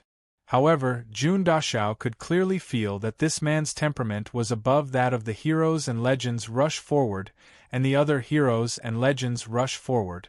Could it be that the Dugu family is hiding the eighth brother? June Dashao and Tang Yuan saw these two men as soon as they entered the restaurant. They were about to walk over when they suddenly felt that something was wrong. June Moxie patted his forehead. "Excuse me, Fatty Tang is here for a blind date." "I'm not here for a blind date. But where is that Miss Sun?" "It seems that there isn't a second woman here apart from Duguxiaoyi. I don't know why, but an unprecedented sense of fear has inexplicably sprouted in my heart. In fact, I can't seem to get rid of it in any way I can." June Mo's mind raced, and he faintly thought of an impossible possibility. He pulled Fatty's sleeve and asked in a low voice, "Fatty, have you seen your fiancée before? She's the young Miss Sun?" Tang Yuan was so nervous that his palms were sweating. He felt that his whole body was out of sorts. His hands were pulling here and there, and his fat head was twisting around. He was sizing himself up in all directions. He had vowed to leave a perfect impression on his fiancée. So, when he heard June Mo's words, he replied in a low voice, "No, but my fiancée is a genuine young lady from a noble family. How can an ordinary person see him if he doesn't step out of his house?" Then, Tang Yuan mysteriously moved closer to June Mo's ear and said, "But, I'm guessing that this person shouldn't be wrong, because I've heard my grandfather say that he has a very good impression of Miss Sunday. So, my grandfather's eyesight is so good that he can't be wrong." "Then, what did your grandfather say?" June Moxie was very curious. "My grandfather said, that girl from the Sun family has a big butt. She'll definitely give birth to a son. She'll be a perfect match for you." Tang Yuan smiled obscenely, his two short eyebrows jumping up and down in excitement. "Third young master, it's not like you don't know that this big brother likes women with big butts. My fiancée is this big brother's dream lover." Hee. June Moxie rolled his eyes and walked inside. He no longer paid attention to this obscene fatty. He even made up stories about his fiancée. It was really outrageous. But what kind of girl could make a perfect match for Fatty? Fatty's conduct and the fact that Minister's son hadn't proposed to break off the engagement even though he had done such a dirty deed a while ago, it seemed very unusual. While June Dashao was pondering over this strange matter, a voice shocked the hitman. June. Brother Mo Xie, you've come. Dugu Xiaoi was the first to discover them. She excitedly welcomed them. I guessed that you would accompany Fatty. So, I pestered Sister's son to accompany her. I guessed right. You've really come. Come quickly. June Moxie's whole body quivered. He felt a layer of goosebumps all over his body. Dugu Xiaoi's call of Brother Mo Xie made June Moxie's whole body turn cold. When did this girl become so polite to me? Ah, it's you, Miss Dugu. We're really fated, we meet each other everywhere we go. Which sister's son of yours is? June Mo Xie quickly answered, and tried to ask in case of, what if? You're still calling me Miss Dugu. Dugu Xiaoi pouted in dissatisfaction. She looked at June Moxie with hatred. Then, she suddenly reached out and pulled Little White out of June Moxie's arms. Ignoring the little guy's squeaking, she pursed her lips and said, Isn't that right? Tang Yuan had been drooling over his fiancée for a long time. So, he stretched out his neck to look. But, he still couldn't find the beautiful figure of Miss Sunday. Because Dugu Xiaoi was pointing at the place where the tall and sturdy man was drinking by himself. Where was Miss Sun? Chapter 238. While Fatty was still in doubt, he saw the tall and sturdy man slowly stand up.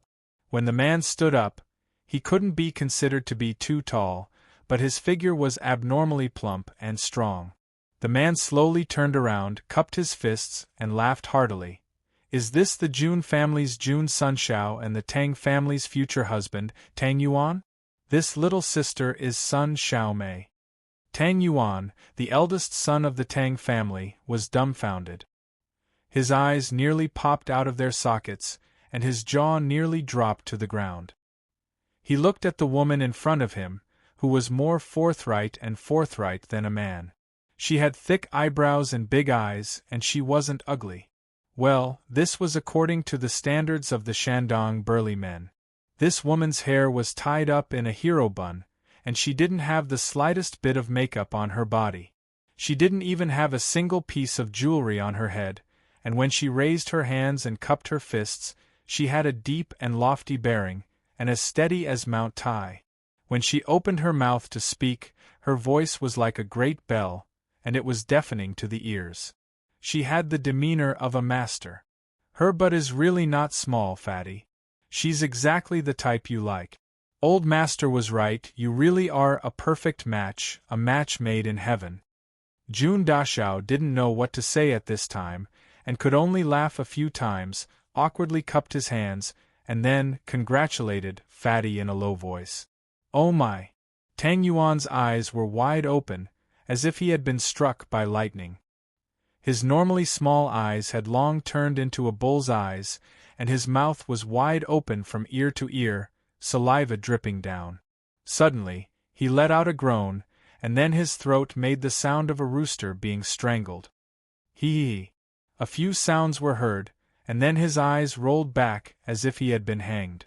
Suddenly, his huge body fell to the ground, and his head bounced twice before he fainted.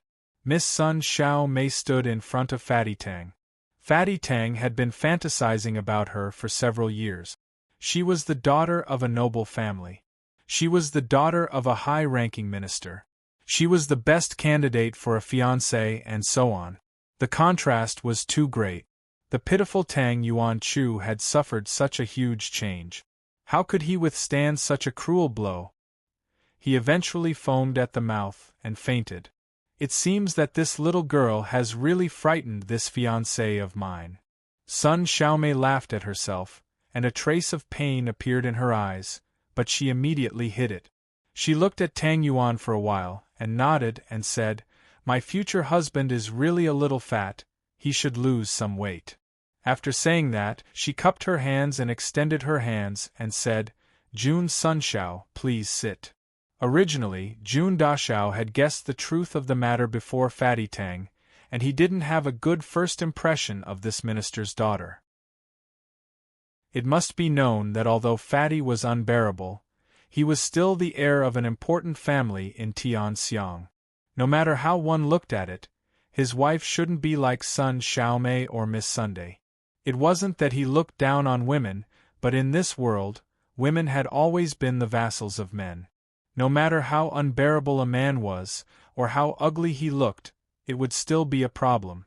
But if a woman had a little flaw, it would be a huge problem. Not to mention the heroic Miss Sun. However, although Jun Dashao had only known Miss Sun for a short time, he had a very good impression of this minister's daughter.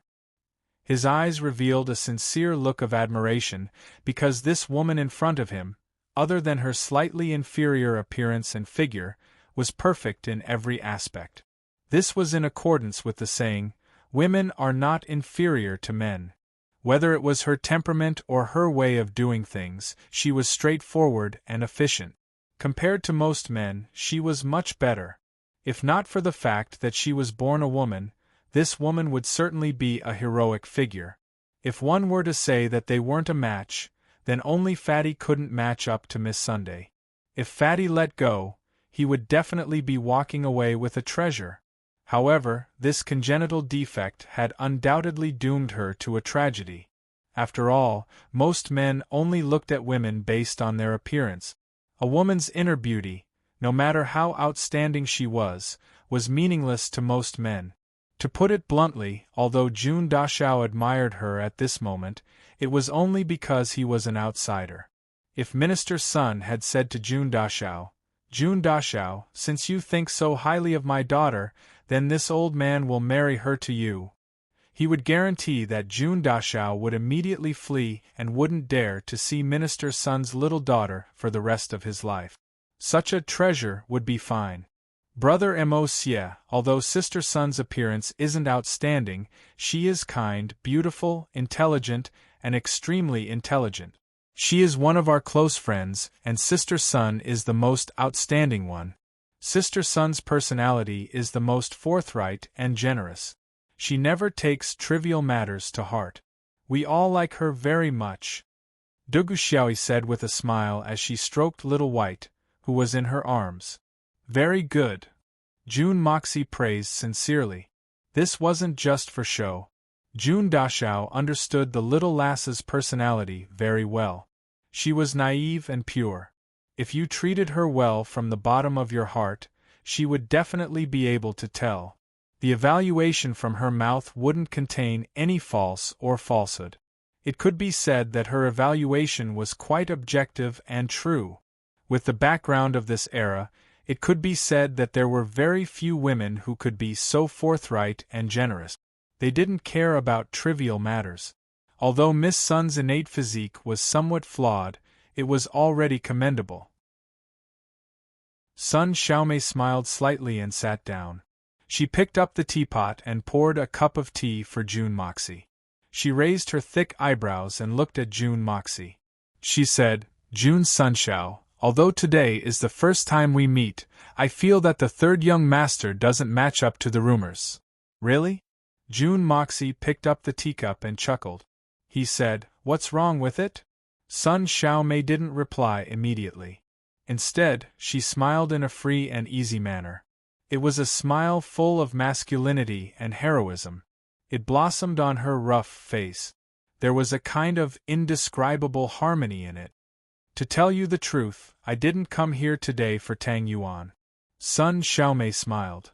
This little girl and Tang Yuan's marriage was arranged by our parents. I'm a woman, and an extremely ugly woman at that. I've already accepted my fate, and I don't intend to resist. However, I've recorded everything that Tang Yuan has done for the past 5 years. I've recorded everything. I know everything about him, no matter how big or small, like the back of my hand. Jun Dashao suddenly felt a chill down his spine. I mourn for Fatty. It seems that the hitman Jun can already foresee the miserable life of Fatty Tang, Tang Yuan isn't a good person. He's not a gentleman. Sun Xiaomei looked at Tang Yuan on the ground. She smiled and said, to put it bluntly, he's an out-and-out scoundrel. He's a real villain. Well said. Jun Moxie laughed. He clapped his hands and said, this evaluation can be said to have hit the nail on the head. But this villain has a true temperament. Sun Xiaomei smiled. He doesn't hide what he likes or dislikes. He doesn't even dare to hide it. He doesn't even dare to say what he hates in front of his face. I like this kind of person with a true temperament. Therefore, even though his infamy is as bad as a pig, even though he is as stupid as a donkey, even though he is as fat as a pig, even though he is as stupid as a donkey, and has many other bad deeds, young master is his good friend. You should be more familiar with Tang Yuan than I am. I won't say anything more. I just want to emphasize one point. It's definitely not a beast. So I have nothing to be dissatisfied with. Moreover, my condition isn't good. To be able to find such a partner, it can be said that I have someone to rely on in this life. Sun Xiaomei smiled lightly. So, the two of us can be said to be a perfect match, a match made in heaven. Cough, cough, cough. Jun Moxie coughed a few times. He felt ashamed to face her. Ever since he came to this world, this was the first time he met a woman like this. Not only did she talk about her appearance, but she also didn't hide her marriage. If it was any other woman, she would have been ashamed. Even if she had 1,000 words in her heart, she would never dare to say it out loud. But Sun Xiaomei, the Sun family's lady son, talked and talked without stopping. Just this point alone was enough to be called a woman husband. Jun Sunshao, you don't have to cough. You know yourself. Think about it. In this world, besides me, who else can stand Tang Yuan? Sun Xiaomei smiled. He's so heavy. This time, Jun Moxie was really shocked. His eyes widened and his mouth opened, but he couldn't say a word. This little girl was too bold. She really dared to say anything. Duguxiaoi covered her mouth and laughed. Her delicate shoulders trembled. She knew her close friend's character very well. She was not surprised at all. I've long heard of Third Young Master's great name. Previously, I received Young Master's help to prevent the Tang family and the Han family from being humiliated. I thank you in advance. It's the fortune of 3 lifetimes to meet you today. Sun Xiaomei lowered her head and poured tea. She said unhurriedly, with Young Master's wisdom, you should be able to understand the reason why this little girl met the two of you today. First, this little girl wants to see how fat this fiancé of mine is. Second, and also my main purpose today, is to see the rumored Jun Sunshao. According to my understanding of Fatty Tang, he will definitely bring you here. Sure enough, it's as expected. Why do you want to see me? Jun Moxie was somewhat puzzled. What the hell are you doing? You two should go on a blind date. But in the end, it's still to see me. It's really strange. Jun Dashao wouldn't believe it even if you beat him to death if you said that it was only for the matter of the former's wife gambling. Apart from thanking you in person, it's also because I have 2 sisters. They're my best sisters. Sun Xiaomei looked meaningfully at Duguxiaoi and said, one of them hates you to the core. The degree of her hatred for you has reached the point where it can't be increased. But the other one has deep feelings for you. It's not an exaggeration to say that she can't live without you. I'm very curious. How can this rumored number 1 debauchee in Tianxiang have such great charm? It can actually make my 2 best sisters show such completely different yet extreme thoughts? Duguxiaoi's face turned red as she spoke. She twisted her waist and said, Sister Xiaomei, I have diarrhea today. It's been an endless day.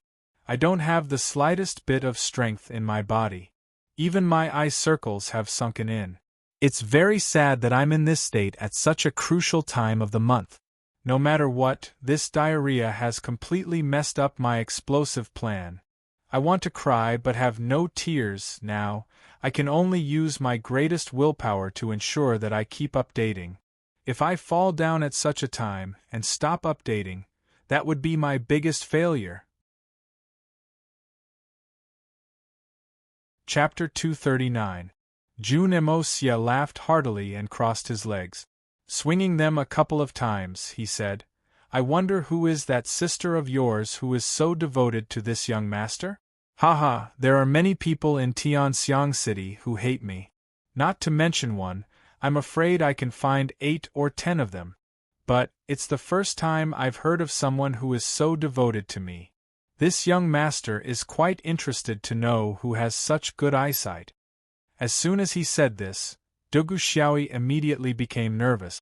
She looked at Sun Xiaomei with a pleading look on her face, and didn't want her to say anything. Why should I say anything? That person is far away. Sun Xiaomei smiled mysteriously. She ignored Dugu Xiaoyi's pleading look, and continued to speak. He's right in front of you. Jun Sunxiao, you've even accepted the token of love. Why are you still pretending to be confused? Token of love? Jun Moxie was shocked. He suddenly remembered the jade pendant that Dugu Xiaoyi had given to him that day. Could it be? Oh my God! Jun Daxiao immediately turned his head to look at the shy Dugu Xiaoyi. The little girl had completely shrunk her head into her collar, and wouldn't raise her head no matter what. Jun Moxie heaved a long sigh. How could he not understand the situation? He didn't expect that a silly little girl would set a lifelong relationship with him. Jun Daxiao was a little depressed. But, he didn't know why, but he also felt a faint sense of pride in his heart. Look, the original Jun Moxie was regarded as a gangster and a bully. How could anyone have a good impression of him? This young master has crossed over to this world. How long has it been? But, there's already a beauty who has secretly fallen in love with me. The goddess has a heart, and she won't marry anyone else. A sense of accomplishment. Dugu Xiaoyi was getting more and more embarrassed. Her own thoughts were hazy, but this elder sister Sun had called out to her in a loud voice. This was so embarrassing that she was about to die. Sun Xiaomei had been paying attention to the subtle changes in Jun Daxiao's expression. Finally, she said, I can finally confirm it now. It's very reasonable for the younger sister to hate you to the bone, and it can even be said that it's very reasonable. As for the other sister's love for you, it's not entirely without reason. Miss Sun, your words are very puzzling. At least, I am very puzzled. Jun Moxie waved his hand weakly. I still don't understand what you mean today. It's fine if you don't understand. If you really understood, then it would be a great misfortune for us girls. Sun Xiaomei smiled faintly. Then, she suddenly said thoughtfully, Jun Sunxiao, you're not a good person. At least, you're not a so-called gentleman. Moreover, I'm very curious about one thing. How many people in this world are worthy of your attention? Hitman Jun was finally frightened. He suddenly raised his head and asked in a heavy tone, What did you say? Did I underestimate this woman? Arrogance. Arrogance that disdains the whole world. There's only one word in your eyes. Perhaps your eyes are usually very calm, and even very tranquil. But you're always revealing your arrogance. This is the pride in your bones. It's useless even if you try to cover it up. Sun Xiaomei chuckled and said, But I must remind you of something. Consider it a gift for our first meeting. It doesn't matter how much capital you have, or how arrogant you are. But it would be best for you to restrain your arrogance at the moment. After all, now is not the time for you to be arrogant. Then, she smiled sweetly and stood up. She walked over to Dugu Xiaoyi and gently stroked her hair. Then, she said in a gentle voice, Little sister, you have good eyes. Unfortunately what? Sister, son? Dugu Xiaoyi didn't care about her shyness and asked nervously. It's a pity that you're still too young. Sun Xiaomei smiled and said. However, she swallowed the words that were about to come out of her mouth. It's a pity that no woman can control such a man. Little sister, you'll have to suffer in the future. This woman is very powerful. Jun Moxie's heart shivered. This woman is very observant. Her sixth sense is very strong. She's very observant. Otherwise, she wouldn't have been able to detect my well-concealed arrogance. She's a talent. June Moxie pondered for a moment. Then, he suddenly smiled in a strange manner. If Sun Xiaomei and Tang Yuan, then wouldn't I have another capable helper? Sun Xiaomei got up and walked over to Tang Yuan. Then, she suddenly kicked his fat buttocks. Don't pretend to be dead. Quickly get up and come home with me. My father wants to see you. Tang Yuan howled and jumped up, his hands rubbing his buttocks as he angrily cursed. Crazy bitch! Don't come near me. Who wants to go home with you? You can do whatever you want, but don't look for me. Sun Xiaomei's complexion became serious. She suddenly reached out and grabbed Tang Yuan's fat ears. Then, she dragged him out of the room. Tang Yuan kept on cursing and yelling. Then, he kept on begging for mercy. Finally, he gradually disappeared from the room. The only people left in the hall were the hitman June and the blushing Dugu Xiaoyi, who were deep in thought. Dugu Xiaoyi was very shy. She had never thought that her elder sister, Sun Xiaomei, would sell herself out. Moreover, she had done it in front of June Moxie. Moreover, she had bluntly said it out loud. This was too shameful. She and June Moxie were the only ones left. She wanted to run away out of shame. But she was reluctant to leave. She had finally met this enemy. So, how could she leave in a hurry? The whole family was guarding against this matter like a thief. If she left today, she didn't know when she would be able to see him again. This enemy is like a block of wood. I don't know what he's thinking. He doesn't even want to talk to me. It was a pity that June Mo didn't care about the little girl at this time. He kept repeating Sun Xiaomei's last words in his heart. It doesn't matter how much capital you have. It doesn't matter how proud and arrogant you are. But it's best that you put away your arrogance for now. After all, now is not the time for you to be arrogant. To June Mo, these words were like a morning bell, deafening and deafening. He had brought along the powerful memories and skills of his previous life. He had also brought along a powerful magical weapon to accompany him. Now, he had obtained an extremely powerful cultivation technique. Moreover, although his soul had transmigrated, the incomparable arrogance of the King of Assassins from his previous life had also come with him. With so many advantages, why can't I be arrogant? Is there any reason why I can't be arrogant? In this world, whether it was Tian Xian or Shen Xian, or even the Great Master, none of them were worthy of June Dashao's attention. In his heart, he had always believed that the people of this world were only SOSO, nothing more than this. How strong could they be? June Moxie's arrogance as a descendant of the Yellow Dragon had made him subconsciously think that he was above everyone else in this world. Moreover, he didn't care much about life and death. Therefore, he was even more arrogant than before. However, Sun Xiaomei's understated words today seemed to be unintentional. But it pointed out the biggest flaw in June Moxie's character: arrogance. Too arrogant. If he were to face an ordinary person, then he would be arrogant. After all, he was the only young master of the June family in Tianxiang City. So, he had the qualifications to be arrogant, and not many people could afford to provoke him. However, if he were to face an outsider from the Jianghu, then a debauchee from the capital city wouldn't have the qualifications. Especially now that the Silver Blizzard City and the Shuehun Manor thought that a mere young master of the June family wasn't a big deal in their eyes. In fact, they wouldn't even care if they killed him. It seemed that he needed to sort out his mentality and put away some of his unnecessary arrogance. Just as he was thinking about this, he heard Dugu Xiaoyi let out a humph sound. Her buttocks dragged the stool and turned around. Then, she let out another humph sound and turned around again.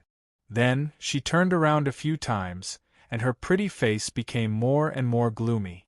Her small hands were rubbing Little White, and Little White was squealing in pain. "Are there worms under your butt?" June Moxie asked in a puzzled manner. Why is this little girl twisting around like a maggot? There are worms under your butt. Duguxiaoyi shouted. You're ignoring me. You're not talking to me. You hate me. Duguxiaoyi angrily pouted and stamped her feet. The more she thought about it, the more she felt wronged. This guy is ignoring me, and has left me hanging for so long, and now he's saying such a thing. June Moxie was stunned. I don't know why this young lady is so angry.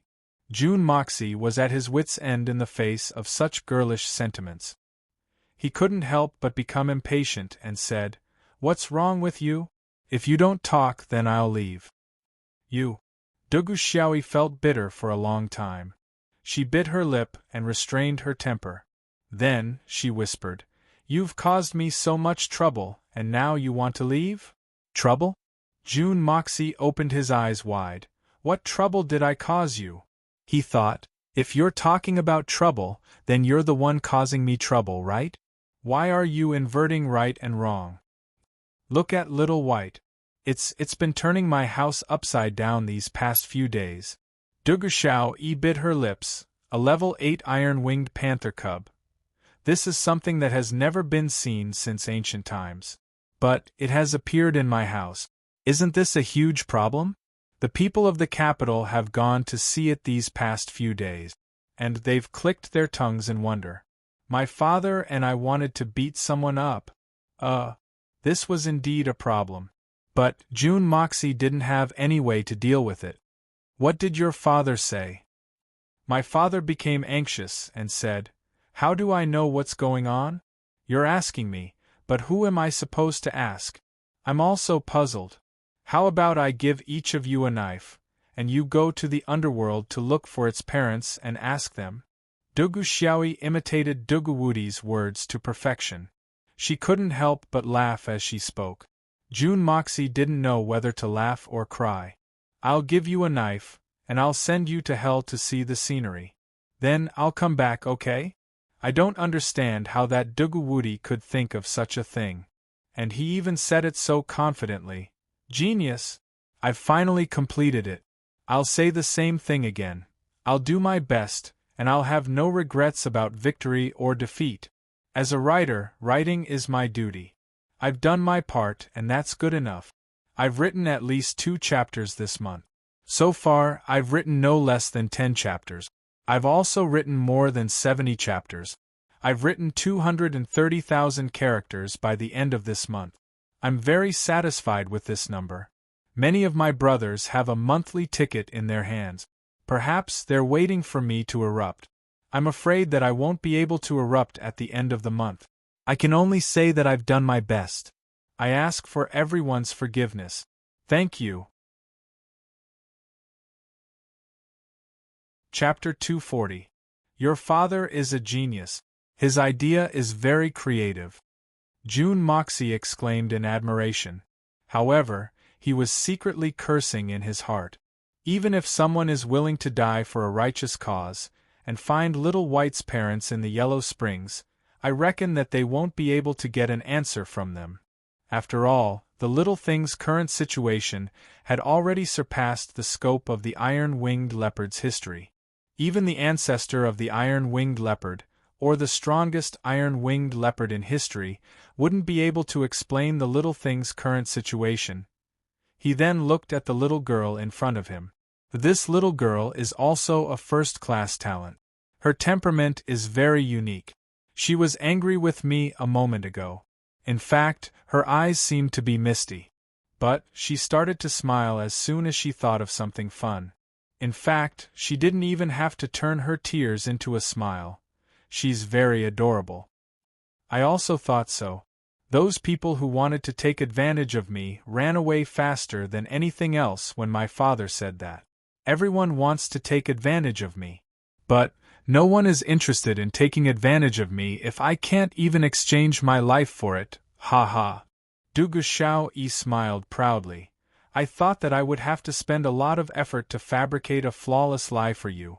But I didn't expect that I wouldn't even need to use it. My father has a brain. In my mother's words, great wisdom appears to be stupidity. He has a hidden talent. Great wisdom appears to be stupidity. Intellect? These two words can be used to describe great General Dugawudi. It's such a pity. Then, are we going to deal with this matter? June Moxie was somewhat moved in his heart. No matter what, this little girl was purely thinking for his own good. She didn't want to expose herself. As for Dugawudi, he was a complete barbarian. So, he had solved the problem by accident. Well, it's over for the time being. Dugushawi nodded. There were a lot of people who wanted to buy Little White at a high price, but I drove them away. Little White is mine, and no one can touch it. Besides, it is our witness. The little girl's voice became lower and lower, and only she could hear the last sentence. Anyway, June Dashao couldn't hear it. After saying that, Dugushawi paused for a moment before turning her head to look at June Moxie. In a low voice, she said, "Our family received an invitation from your June family yesterday." Oh? June Moxie raised his eyebrows. "If I hadn't accepted the invitation, I wouldn't have known that you made such a big bet with my father." Dugushawi was a little worried and angry. She glared at him and said, "You really dare to gamble? I really don't know what you're thinking. What kind of wine costs 10,000 taels of silver per jar? This was something that should never have happened. And you humph." My father laughed when he received the invitation, and said that he would be able to fix you. Oh, by the way, did my father force you to make this bet? Can't fix me? Huh. What are you talking about? That's not it. This bet is about you invite me. Besides, this young master has a lofty and unyielding character. So, how could anyone force me? June Moxie touched his chin, and a trace of light flashed in his eyes. General Dugu certainly didn't force me. After all, I was the one who created this inexplicable bet. Fix me? Who will fix whom in the end? That's hard to say. June Dashao didn't forget that the Dugu family would owe him an astronomical amount of debt once he successfully auctioned the wine. But what will General Dugu use to reduce his debt? Are you sure? Dugushawi looked at him. Her eyes were full of anxiety. It was clear that this little girl didn't want June Moxie to lose to her father. So, she would rather her father lose. It'll be very ugly if he loses. How can you make such an unfair bet with my father? It's hard to say whether it's fair or not. June Moxie paused 3 times as he spoke in a very serious manner. His plan was absolutely foolproof. So, it wouldn't be unfair to June Dashao even if it was unfair. However, there was still a possibility that he would lose in case these idiots from another world didn't buy it. After all, there was still a chance in a million. How about I come with my father tomorrow? The expression in Dugushawi's eyes fluctuated. She suddenly lowered her head and gritted her teeth. She had made up her mind. I'll cry if he makes things difficult for you. I'll make trouble for him. Oh, I won't let him bully you. You can rest assured. It was said that girls were extroverted. It was indeed true. The little girl's mind was now filled with June Moxie. No matter what, she couldn't let brother Moxie lose. However, she had completely forgotten that if her father lost, her family would immediately be burdened with a heavy debt. That was not a small amount of money. June Moxie's heart warmed again. For the first time in his life, there was a hint of gentleness in his usually calm, callous, and almost cold-blooded eyes. June Moxie wasn't an idiot. So, how could he not feel that the little girl was so pure and innocent? She was wholeheartedly thinking about him. June Moxie wasn't a fool. So, how could he not feel it? Humans weren't plants or trees. How could they be emotionless? Little girl, don't worry. I won't be at a disadvantage. June Moxie smiled warmly. He stretched out his hand and gently stroked Dugushawi's beautiful hair.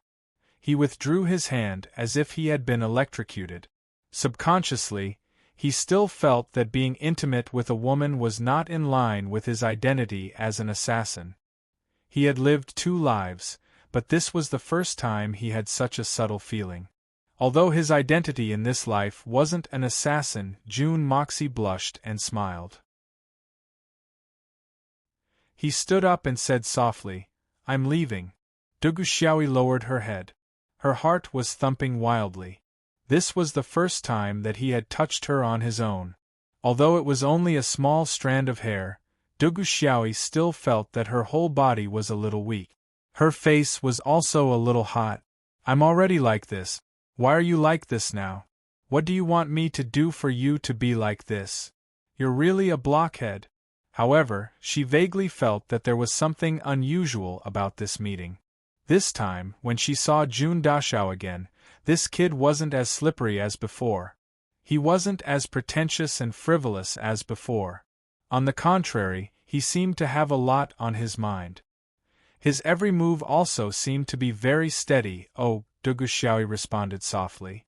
She lowered her head and stood up. She looked at her toes. Her voice became so low that it was almost inaudible. Only June Dashao, who was closer to her, could barely hear her. Are you leaving now?" "I'm fine." The little girl originally wanted to say, "It's not easy for me to see you once." However, she swallowed the words several times in her mouth. These words were too shameful. She considered them again and again, but ultimately didn't say them. Duguxiaoyi's face looked like a translucent white jade under the sunlight. It was soft and smooth, and could even be broken by a gentle breeze. A gentle breeze swept in from outside the window and gently danced in the wind. Strands of her hair fluttered on her cheeks, and her exquisite nose, her long eyelashes quietly drooped. She would occasionally blink twice if she was startled. Her bright red lips were full and moist. She would gently bite her pearly white teeth, and her face was full of reluctance.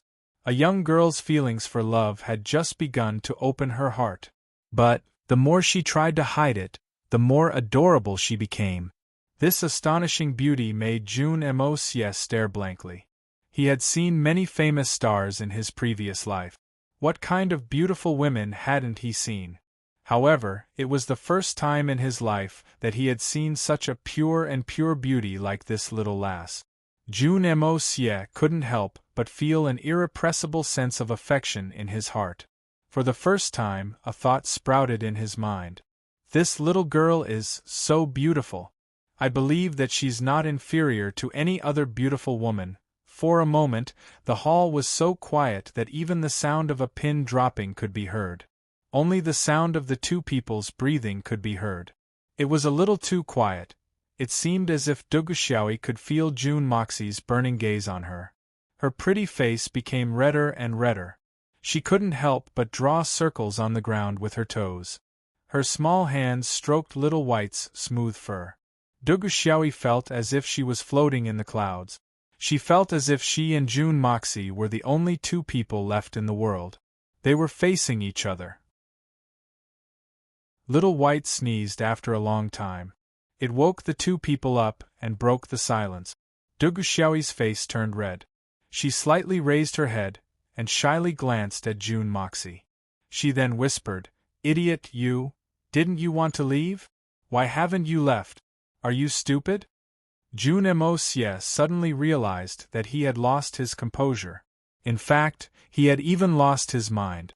This was the first time he had made such a big mistake in his 2 lives. So, he quickly composed himself and laughed.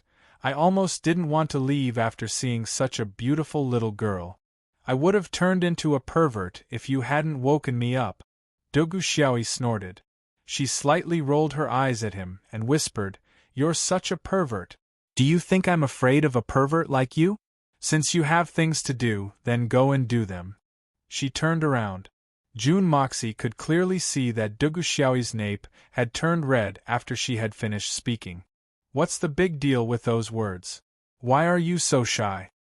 June Dashao had rarely been close to women in his 2 lives.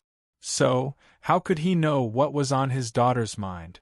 Duguxiaoi was startled to realize that her tone was very much like that of a gentle wife. She was gently exhorting her husband to go out to do some work. She recalled that her mother would always use the same tone every time her father went out to battle.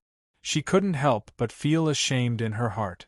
These words, "It's as if I'm this kid's, who am I? Who am I?" The more she thought about it, the redder her face became. She didn't dare to raise her delicate little head again. "Haha, beautiful, very beautiful!" June Moxie exclaimed in admiration. He suddenly reached out and touched Duguxiao's pretty little face. He gently pinched it, and exclaimed in admiration, "So smooth, so fragrant, ha ha!" His clothes fluttered in the wind, and the sound of his footsteps gradually faded away. Hitman June pretended to be frivolous to cover up the panic in his heart. He almost ran away in defeat, and found that his heart was beating like a drum for the first time. "I had a checkup this morning. Alas, food poisoning and influenza, my luck is really bad. I've won 2 prizes in one go." Chapter 241. Duguxiao's heart was thumping wildly. She touched her cheek with one hand, feeling extremely shy. The next moment, she suddenly thought of something and said, "I'll go see you tomorrow." Her voice was very low, and she still didn't dare to raise her head. She didn't know if that enemy heard her or not. "Okay. I'll wait for you tomorrow." June Dashao's clear voice drifted with the wind and passed into the beautiful girl's ears. When the little girl raised her head, that handsome figure had already disappeared in front of her. Duguxiao hurriedly got up and ran 2 steps to the door of the hall. She looked up and saw that that person was riding on a tall horse. He had just turned the corner of the street. His phoenix eyes were full of longing and intoxication. He looked like he was dreaming as he looked at the empty street. His face was full of a dreamy smile with a faint blush, which was indescribably moving. "That bad guy Humph. He actually pinched my face just now. Why didn't I pinch him? This young lady Humph. I'll definitely find him tomorrow. I'll definitely kick his butt a few times." Duguxiao snorted happily. She tried her best to show an angry look, but her eyes couldn't help but curve like a crescent moon, revealing the true contentment of her master's shyness and happiness. June Moxie was single and leisurely returning home. He only felt an indescribable joy in his heart. It was a joy that he had never experienced in his 2 lives. His brain even felt a little dizzy. He obviously didn't drink, but he felt slightly tipsy. He obviously didn't hear any funny jokes, and he didn't want to laugh, but the corners of his mouth pulled up into a gentle smile. Bad bird. Could it be that I've been poisoned by this girl? Love is like a poisonous wine. Once you drink it, you'll never get the antidote. Oh, this is really a headache. In this world, although this body has been adjusted, but the physiological age seems to be just 16 years old. It should still be in the category of underage. In my previous life, it should be the 3rd year of middle school, or at most, it should be no more than a teenager in the 1st year of high school. It seems that the girl is only this old, or a little younger. This is pure puppy love. Damn it, puppy love is wrong. This is a super case where the teacher will look for the parents. June Dashao's imagination ran wild all the way. His face was flushed with happiness, and the horse's hooves were hurried. The sound of the hooves was like that of a general returning from victory. He even felt that the hooves of the horse under him were especially melodious, as if he was writing a poem. Lightly dismounting from the horse, June Moxie stepped on the doorstep of his house with a face full of happiness, until a voice suddenly rang out, interrupting the happiness in his heart.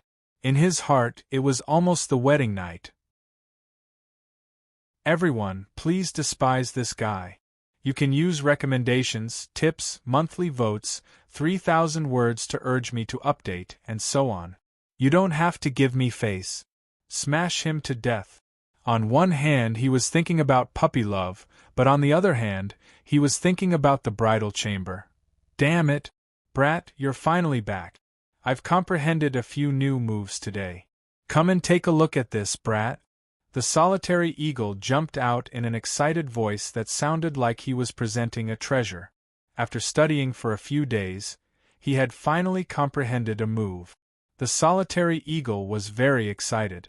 Jun Dashao, whose eyes were filled with the beauty of a flower and the moon, suddenly appeared in front of his eyes. His long hair fluttered in the wind, but he had a fiendish face that was as cold as ice.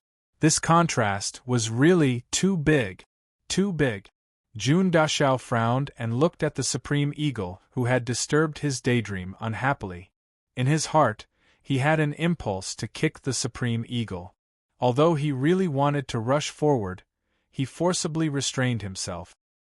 He couldn't afford to offend this guy for the time being. I'm not free. I'm annoyed, don't mess with me. Jun Dashao frowned and his face darkened. He took a step into his room and closed the door with a bang. Supreme Ing, who followed after him, almost got his nose stuck in the crack of the door. What's going on? I clearly saw that he came back with a smile on his face. He looked so happy that he was about to faint. How come he immediately turned into a bastard when I opened my mouth to speak? The solitary eagle scratched his head in bewilderment. Today was supposed to be a very ordinary day. But because of an invitation card, it was no longer ordinary. The entire Tianxiang city was boiling over. It was boiling over. Anyone with a bit of status or a bit of wealth was discussing this aristocratic hall. What kind of place was it? How could it be so arrogant? It was a scalding silver invitation card with a golden plum blossom in full bloom on it. It was actually painted purely with the juice of melted gold. Every petal was vivid and lifelike, and even the stamens were clearly visible. Just this invitation card alone, even if it was just a cover, was already a valuable work of art. What was inside? The first thing that caught the eye when the title page was opened were 2 lines of inlaid golden characters.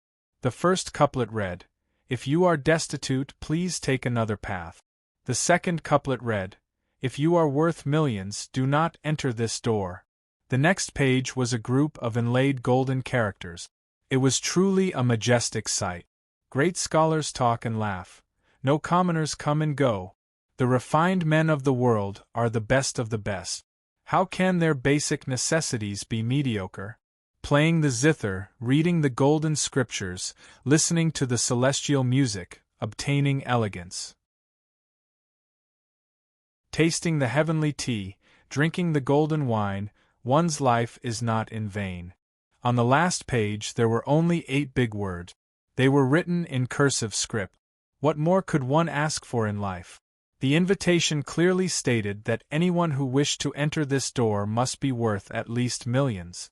This was undoubtedly a typical case of despising the poor and favoring the rich.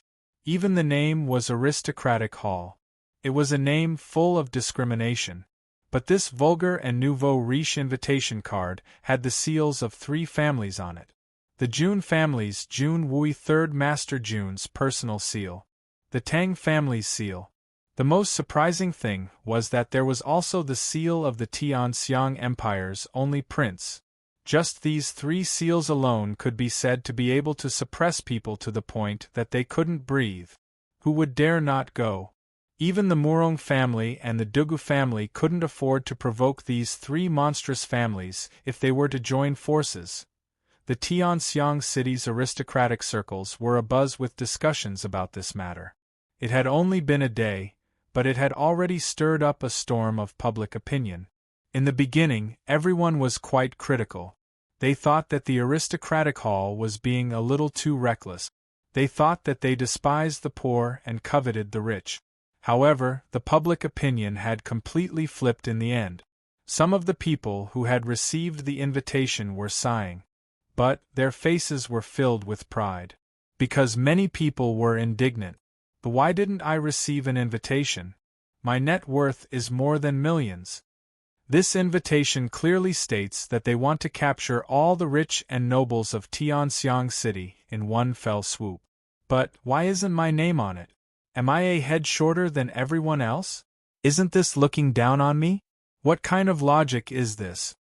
So, they felt wronged and unwilling. From private discussions to public complaints, the people who had received the invitation were frightened and apprehensive at first. Then, they became proud and arrogant. Look, I'm a noble. I'm a great scholar. Do you understand? TSK, this is the evaluation of the Jun family, the Tang family, and the Wang family. Do you dare to disagree? What? You're richer than me? You have more money than me? Then, do you have an invitation? Identity ah. Identity ah. What proof of identity? It's very simple. You have an invitation. If you don't, then your net worth must be less than $1 million. Or perhaps you're just a commoner. This invitation had become the symbol of a noble's identity in a very short period of time. Some brothers would go out wearing pure white robes. They would directly insert the invitation card into their collar. They would walk around with an indifferent look on their faces. They would go wherever there were many people. They would hold their heads high and puff out their chests. They would walk with a swagger. They would look very cool. I'm a great scholar. I'm a great scholar. And I'm very rich. As for those who didn't have an invitation card, they were unwilling to be outdone. They racked their brains and tried every possible way to get one. They stared at those who seemed to be inferior to them, yet they could still bring an invitation card and show it off in front of them. Their eyes were burning with desire. Many people didn't leave their homes. But they would wantonly visit their relatives and friends after obtaining an invitation card. The most outrageous ones would visit more than 10 families in a single day. They would tire themselves out like dogs. But they still wouldn't get tired of it. This wasn't too outrageous. Because there were even more outrageous cases. It could even be said that the consequences would be far-reaching. This invitation card had caused a storm in Tianxiang City. Even the creator of this event, Jun Mo Xie, hadn't expected it. So much so that some people even had the guts to request an audience with Jun Mo Xie. They were willing to spend a lot of money in order to get an invitation card. Jun Wui didn't know whether to laugh or cry. He had to beg his third uncle for help. This was too much. It had to be said that this world had always had a strict hierarchy. But there had never been such a blatant and brazen act like this.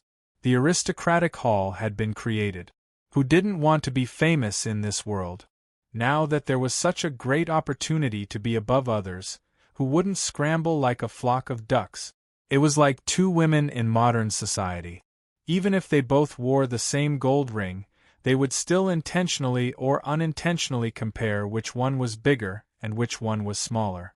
Not to mention, the entire Tianxiang city's aristocratic circle had been stirred up by such a huge storm. The aristocratic hall, which was right across from the magnificent jewel hall, had immediately attracted the attention of the entire upper class of Tianxiang City. This auction house hadn't even opened yet, but it had already caused countless people to anxiously look forward to it. This was the first time such a sensation had occurred in Tianxiang City. Early in the morning, Dongfang shone the first rays of light. The doors of the aristocratic hall quietly opened. 2 teams of bodyguards came out in a line and stood in 2 neat rows at the main entrance. What greeted everyone's eyes was a courtyard full of fresh greenery. Bursts of fragrant flowers filled the air. Anyone who smelled it would feel intoxicated.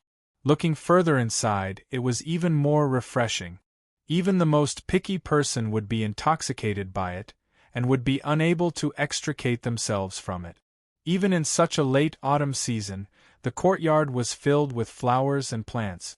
It was as if it was the height of spring. The huge courtyard was filled with all kinds of flowers and plants.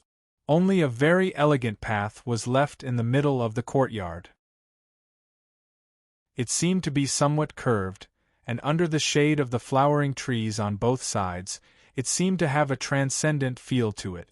The winding and small path was only a few feet long, but it gave people a feeling that they couldn't see the end of it. Just based on this point alone, it was already something that no other place could compare to. This was worthy of being called the aristocratic hall. Chapter 242. Today's explosive first update. 20 minutes after the second update. A faint sound of stringed instruments could be heard coming from the upper floor of the aristocratic hall. It was indistinct and seemed to be near. It seemed as if it was coming from the clouds. It seemed as if it was the music of the 9 heavens. It was faintly discernible, and couldn't be heard clearly. However, this indistinct and faintly discernible sound made it even more captivating. This indescribable grace made all the people who had received the invitation cards rejoice. Regardless of the outcome of the auction, they would still be able to reap the rewards of attending this event. As for those who didn't have an invitation card in their hands, they felt an unbearable itch in their hearts. It was such an elegant place, such a noble district, but he hated himself for lacking that invitation. Without that pass, he wouldn't be able to stand in that graceful place. What a pity! No, he had to get a pass even if he had to pay a sky-high price in the future. He had to get one. He had to. The price of the aristocratic hall's invitation cards had risen to a frightening height within a few days. It could even be said that paper was expensive in Luoyang. This had opened the eyes of Fatty Tang. He had been distressed by the fact that he had spent a lot of money on these invitations. But now, he looked up at the young Master June with incomparable admiration. Isn't this the definition of a business genius? I'm still too short-sighted. Fatty Tang laughed at himself. In fact, the young Master June hadn't expected such a sensation. This could only mean that there were a lot of rich people in Tianxiang City. Moreover, people's desire to compare themselves with others was too crazy. The sun was shining brightly. The guests invited by the aristocratic hall had also arrived. The main road was filled with extremely luxurious carriages in a short period of time. One after another, the carriages were parked next to each other. It was hard to say which carriage was more luxurious. But it was impossible to tell which carriage was more luxurious. Every person who received an invitation would bring out their best carriage and ornaments that could show off their noble status. They did not hesitate to spend a lot of money to hang them on the carriage.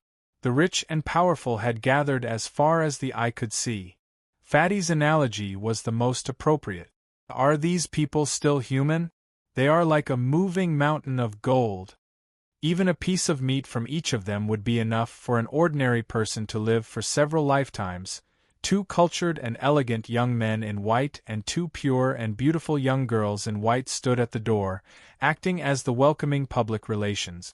After inspecting the invitations in the hands of the guests, he waved his hand, and a white-robed young man immediately came out to receive the invitations and warmly welcomed the guests in. None of the 3 families who signed their names on the invitation cards were familiar faces. They only arranged for their servants to welcome them. However, everyone who had their invitation verified did not feel disobedient. Instead, they felt honored, glorious, and proud. This was more reasonable. If the 3 great families really sent their own people to welcome them, it would be lowering their own statuses. It would be very inappropriate.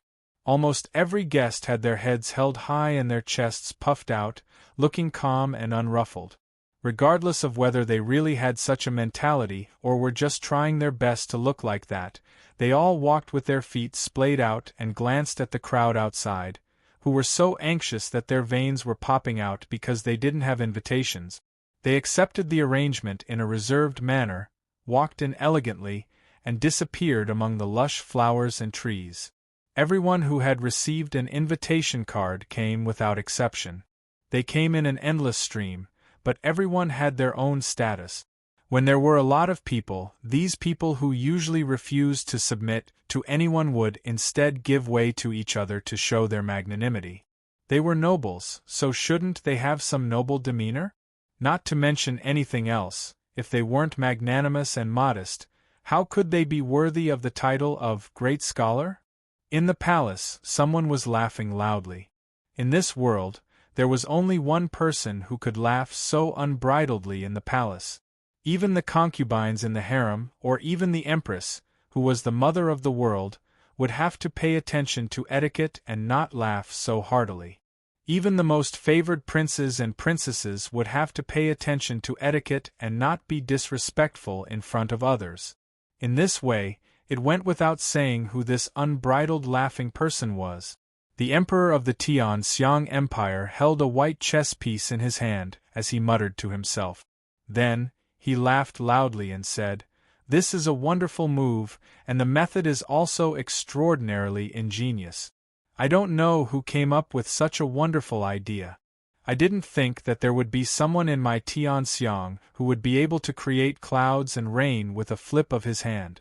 Haha, not bad, not bad, not bad at all." In front of him was a man of unknown age. His clothes were as white as snow, and his stature was tall and straight. Even though he was just sitting, his shoulders were straight, and he had an awe-inspiring appearance. His jet-black hair was draped over his back, and his beard fluttered in front of his chest. However, there wasn't a single wrinkle on his face, and it was even whiter and smoother than a young lady's face. The man looked at the chessboard and said, "This move is indeed wonderful. No matter how wonderful that person's wine is, even if it's hard to find in the heavens or on the earth, it can't really be worth 10,000 silvers per jug." However, this kind of method is bound to arouse the competitiveness of the various races in the capital. Not only can it be sold for 10,000 silvers, but it can even be sold for more than that. This is indeed a good idea. But as His Majesty has said, a flip of the hand can summon clouds and another can summon rain. This person is still not qualified enough. Is that all? His Majesty smiled meaningfully. He placed a chess piece and said with a smile, "In my opinion, not so." "Your Majesty, what do you mean?" The white-robed man looked at the chessboard as he asked. He didn't seem to be very respectful to this supreme being in front of him. "In my opinion, the ingenuity of this move is secondary to the ingenuity of selling wine. More importantly, this scheme far exceeds that of an ordinary person's. It really makes me gasp in amazement."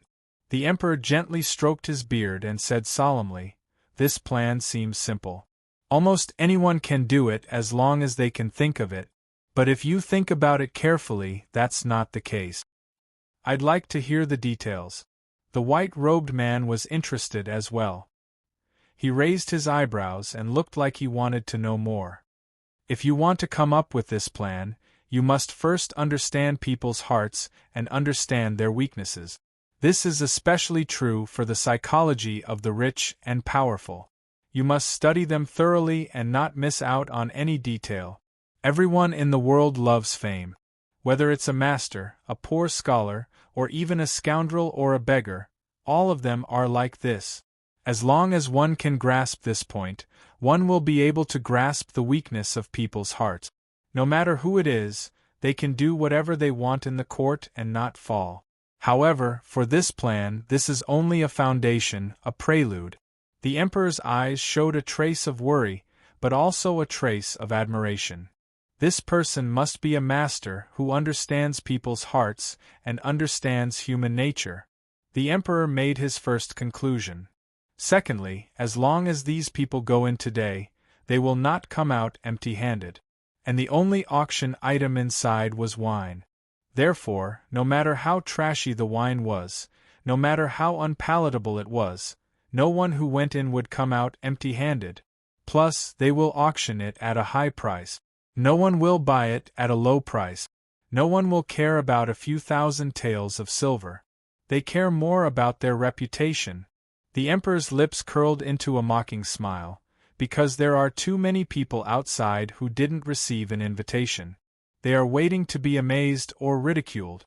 As long as one received an invitation to enter, no one would be willing to lose face, and no one could afford to lose it.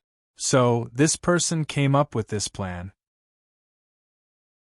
He is openly taking money from the pockets of all the families. Everyone is so happy that they are fighting to be the first. They are afraid that others will look down on them. Using tens of thousands or even hundreds of thousands of taels of silver to buy face in front of all the nobles in the capital. Anyone who understands this deal will know how to choose. This person can be said to be fully deserving of his title as an expert at accumulating wealth. Unfortunately, he didn't have the chance to meet him. The emperor made his second conclusion. The man in white was still sitting in front of him. He was listening quietly. His face was expressionless. He didn't respond at all. Thirdly, have you paid attention to the contents of this name list? If you look at it carefully, you will know that although this name list has almost all the large clans in it, there is a very interesting phenomenon in the levels between them. This list is not complete. Every industry has its own competitors, and those rich families also have their own competitors. Plus, they are usually on par with their competitors. That is how they can maintain the prosperity of an industry. This is the balance that I have managed to maintain after changing the laws many times. The prices of goods won't skyrocket and the people won't have a living. The prices of goods won't skyrocket and the merchants won't make a profit either. However, this person's list has, intentionally or unintentionally, broken the balance that I have worked so hard to maintain for so many years. It doesn't leave any traces. Even if people want to blame him, they can't. Hearing this, the man in white looked confused. It was obvious that he didn't understand. He. The emperor laughed. You see, the Sun family, the Mu family, and the Zhao family are the most famous among the salt merchants in the capital. The Zhao family is the most powerful among them. They are slightly stronger than the other two families.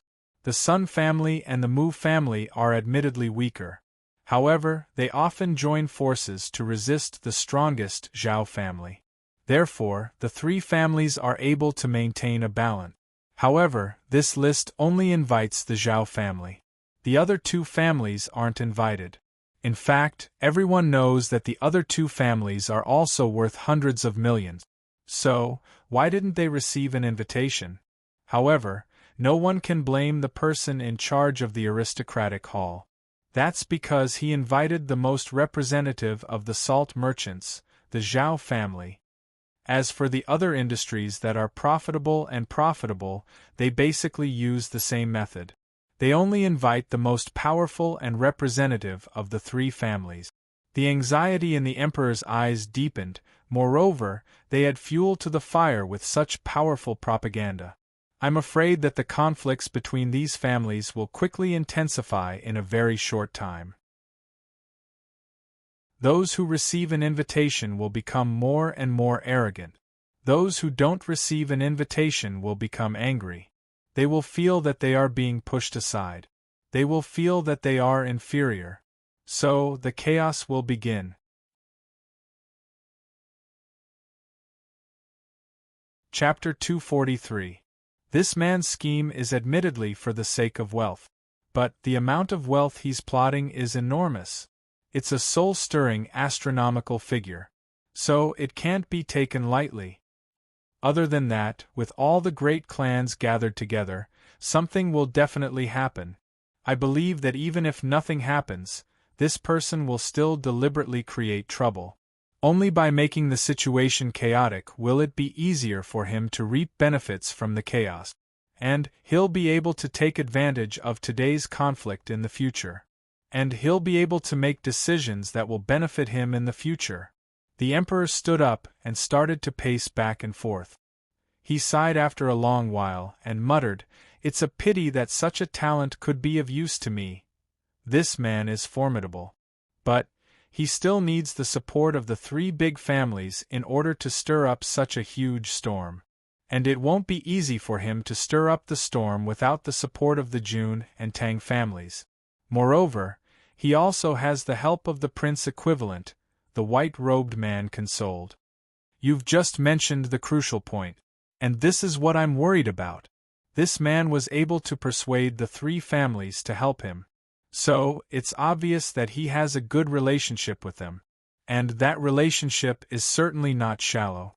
There was a rumor that the wine being sold today was the result of a bet between the third young master of the Jun family, Jun Moxie, and the great General Dugawudi. But I don't quite believe that this scheme was devised by that brat, Jun Moxie. But I'll have to look at him in a new light if it's really that debauchee's idea. The Emperor chuckled a few times. But he couldn't hide the worry on his face. He asserted, someone else must have come up with this scheme. But he's an outstanding talent no matter who he is. And it doesn't matter what this man's original intention was. He's going to stir up chaos. The Emperor frowned for a while. Then, he suddenly smiled and said, but this auction will be very interesting no matter what. Mr. One, would you be interested in accompanying me? Your Majesty, are you tempted? The white-robed Mr. One raised his head and looked at the Emperor. His eyes were as clear as the water of a clear lake. They didn't have the slightest bit of impurities. This pair of eyes seemed to be the eyes of a newborn baby. This matter is interesting. This person is talented and dangerous. Shouldn't I be moved by such an interesting matter? His Majesty narrowed his eyes. Moreover, this matter will have a far-reaching impact on the situation in the capital. How can I not join in the fun? It's good to broaden my horizons. I also want to have a taste and see what kind of wine is worth 10,000 taels of silver per jar. Mr. One stood up in a free and easy manner. His smooth, baby-like face revealed an innocent smile. He chuckled and said, in that case, this old man will accompany your Majesty on this trip.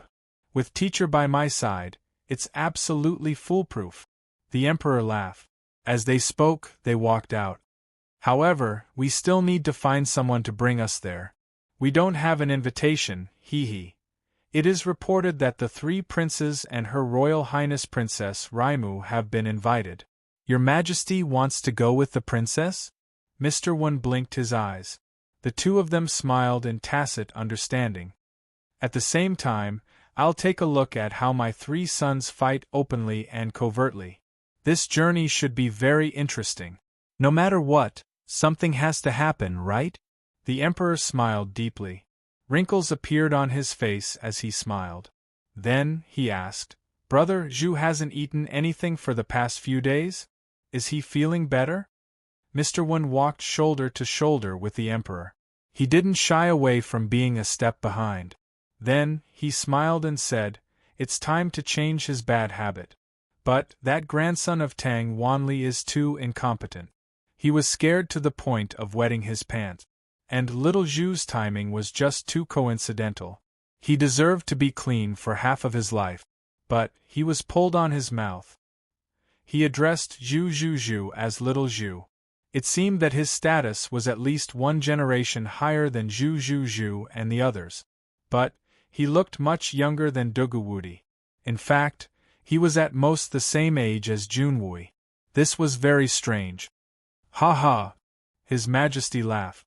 Then, he turned to the old eunuch and said, tell the Imperial kitchen to go to the Imperial hospital. Tell them to prepare some appetizers for eunuch Zhu. How can he not eat and drink every day?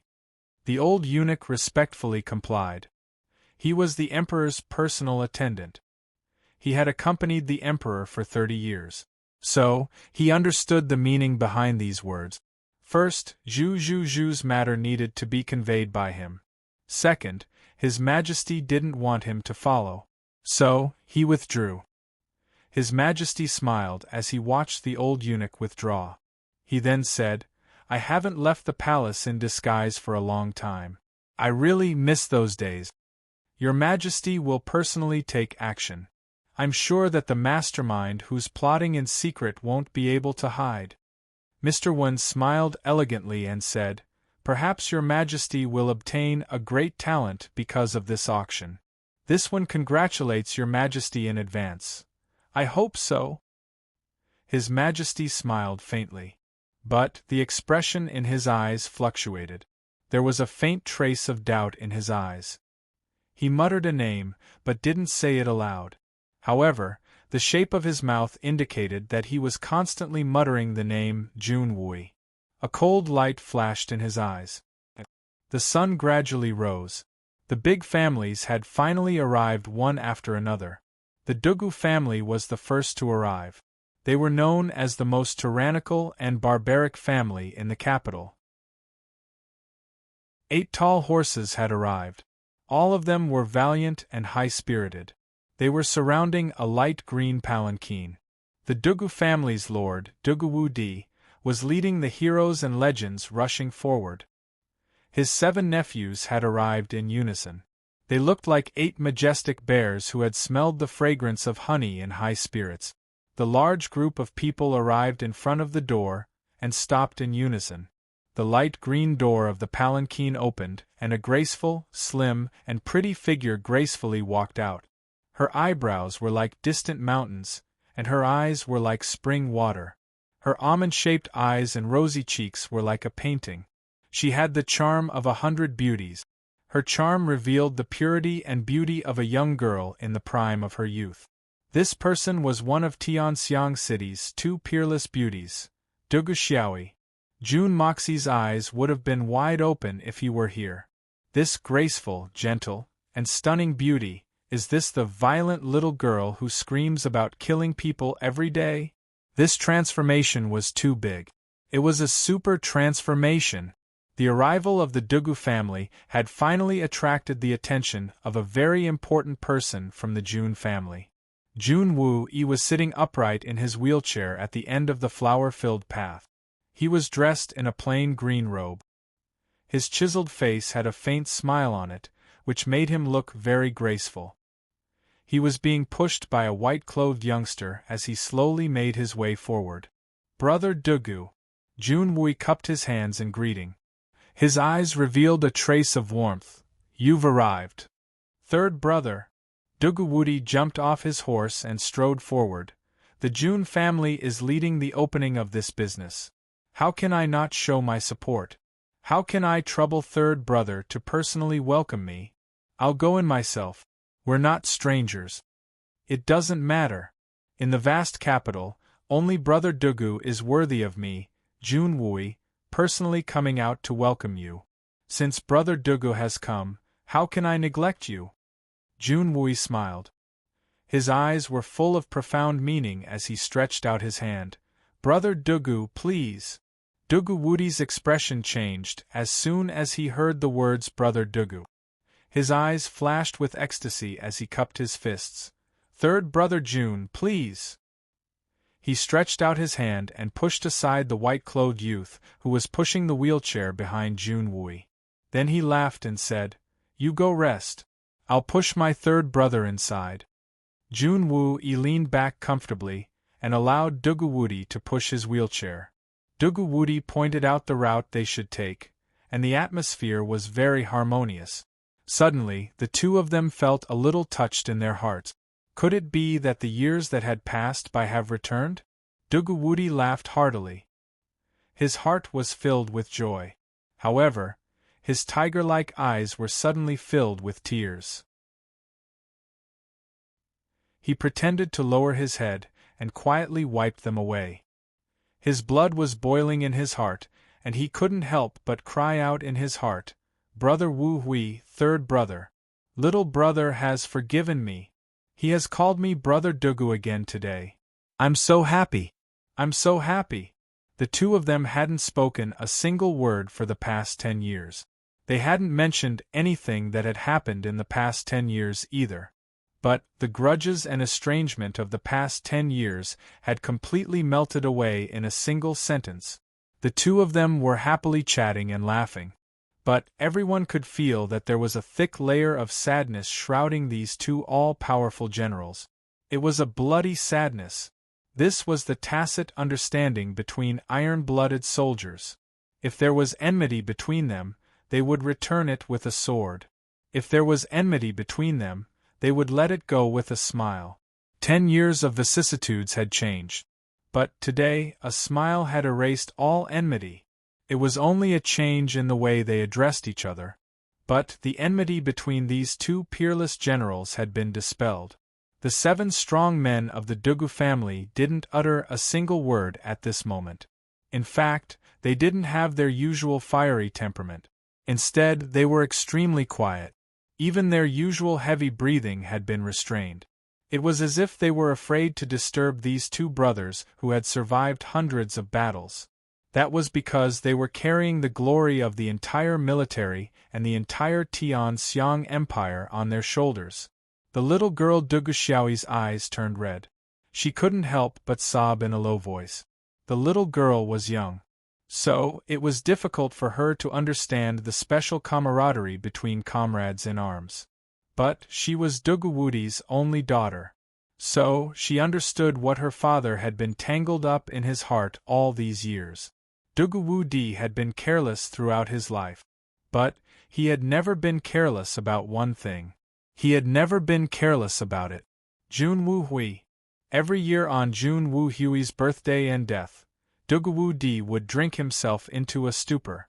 Then, this extremely tough and unyielding man would burst into tears without any regard for his manners. He would cry to his heart's content without any attempt to conceal it. He would cry until his liver and intestines were cut into pieces. Duguwudi had rarely shed tears in his life. But they were all for the sake of his dead sworn brother. Many times, Duguxiao would see Duguwudi sitting alone in his study room.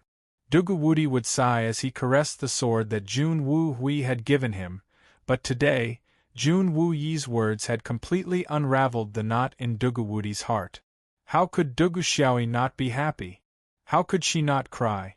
How could she not be moved to tears?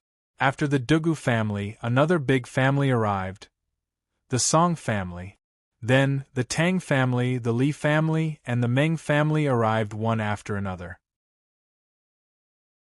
The magnificent Jewel Hall, which was only a street away, had also received an invitation. Xiao Han and Mu Shuetong were dressed in their usual white robes. They were accompanied by the flower-like Han Yinmeng.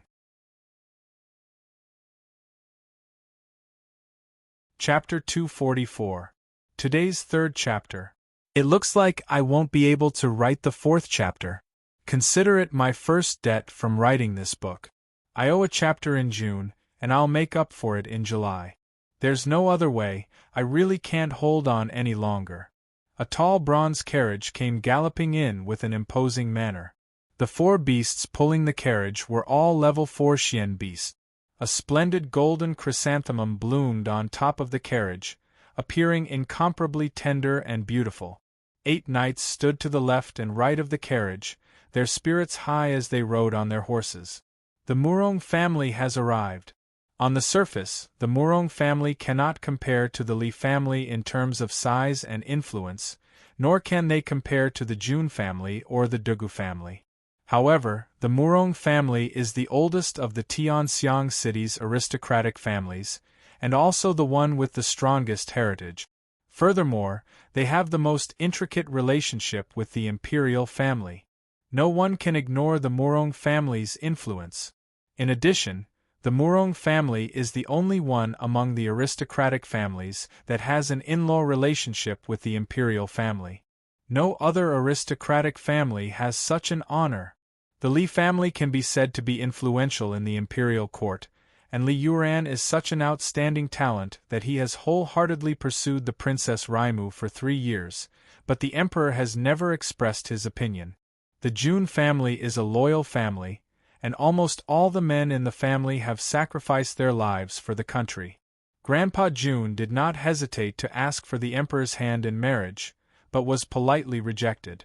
Although the emperor did not like the debauchee Jun, the Jun family was still rejected. One can only imagine the difficulty of a marriage alliance with the imperial family. The Murong family's position in the hearts of the imperial family is difficult for other families to replace. The last time Murong Qianjun sent the wrong message, it caused a huge blunder, and directly led to Jun Zhantian's massacre of the entire capital. Nearly a third of the court's ministers were purged, and if it were anyone else, they would have been killed 10,000 times over. But Murong Qianjun was dismissed from all his posts, and never to be hired again. That's all. From this, it could be seen how close the relationship between the Murong clan and the imperial family was, and how great the influence of the Murong clan was.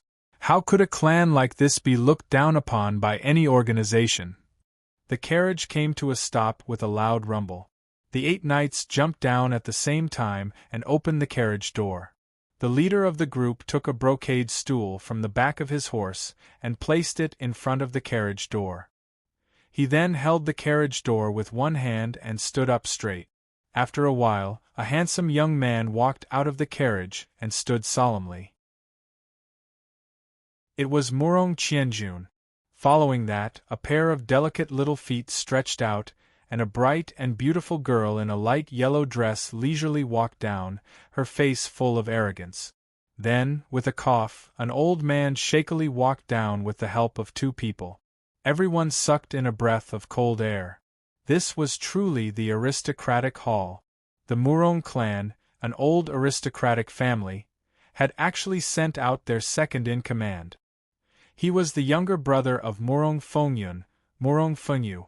The Murong clan was giving face to the aristocratic hall, or perhaps it should be said that they were giving face to the Jun family, the Tang family, and the prince equivalent. Murong Qianjun and the yellow-clothed girl supported Murong Fengyu as they walked inside. The Murong clan? Are they that amazing? How arrogant! Suddenly, a cold snort was heard, followed by a sarcastic remark. The Murong clan's people immediately stiffened, and some of them even put their hands on the hilts of their swords. Everyone's faces were filled with anger. Who in Tianxiang City would dare to mock the Murong clan in such a manner? Moreover, it was the Murong clan's elder brother who had come out to mock them. This was simply suicidal. This was simply provoking the Tai Sui clan. Turning his head to take a look, he saw 2 middle-aged men wearing snow-white clothes. Their expressions were cold as they looked over. One of them already had a face filled with rage. That was because the lower part of his robe, that snow-white robe, was covered with dust. Beside them stood a white-clothed girl with picturesque features. It was Xiao Han and the other 2. Naturally, one could not provoke the Tai Sui clan. But if the one provoking the Tai Sui clan was a true immortal, then what? In the eyes of the secular world, the Silver Blizzard City was an unreachable existence. Xiao Han felt that everything had gone wrong recently, and his heart was extremely depressed. Ever since he had arrived in Tianxiang City, he had felt extremely sullen. He had just arrived at the Jun family's residence, and he had wanted to humiliate the crippled Jun. He had not expected that a junior would take advantage of him, and then he had been injured by Mu Shuetong. The most infuriating thing was that the eldest young lady had secretly sent a gift to Junwui. Then it was his nephew's turn. He had just arrived in Tianxiang City when he was seriously injured by a mysterious person. Although he had been treated by a divine doctor, he had not been seriously injured. But in the end, he had not taken good care of him. Then he heard the news that the crippled Jun had actually recovered. This made Xiao Han's patience reach its breaking point. At this time, 3 families had joined forces to open the aristocratic hall opposite the magnificent Jewel Hall. Wasn't this clearly opposing the magnificent Jewel Hall? What was most unbearable for him was that the Jun family was one of the 3 families that had joined forces. This was simply intolerable. This time, he had finally managed to obtain the task of representing the magnificent Jewel Hall, but he had been accompanied by Mu Shuetong, who was much stronger than him. How could he be in a good mood? He had just arrived at the entrance of the aristocratic hall when he was unexpectedly splashed with dirt and dust by an oncoming carriage. How the F***ck was he going to let people live? Could it be that he had to be angered to death? Drinking a mouthful of cold water was like stuffing one's teeth. Farting had actually dislocated one's heel. Xiao Han's heart was filled with such thoughts. Xiao Han's heart was filled with anger, and his heart was filled with rage. He glared at the people from the Murong family who had just gotten off the carriage. He was deliberately provoking them, and his eyes naturally did not have any good intentions. On one side, Xiao Han was unhappy. On the other side, Murong Qianjun was even more furious. Looking at the entire Tianxiang City, Who would dare to be so audacious? Was he tired of living? He lifted his foot and rushed forward.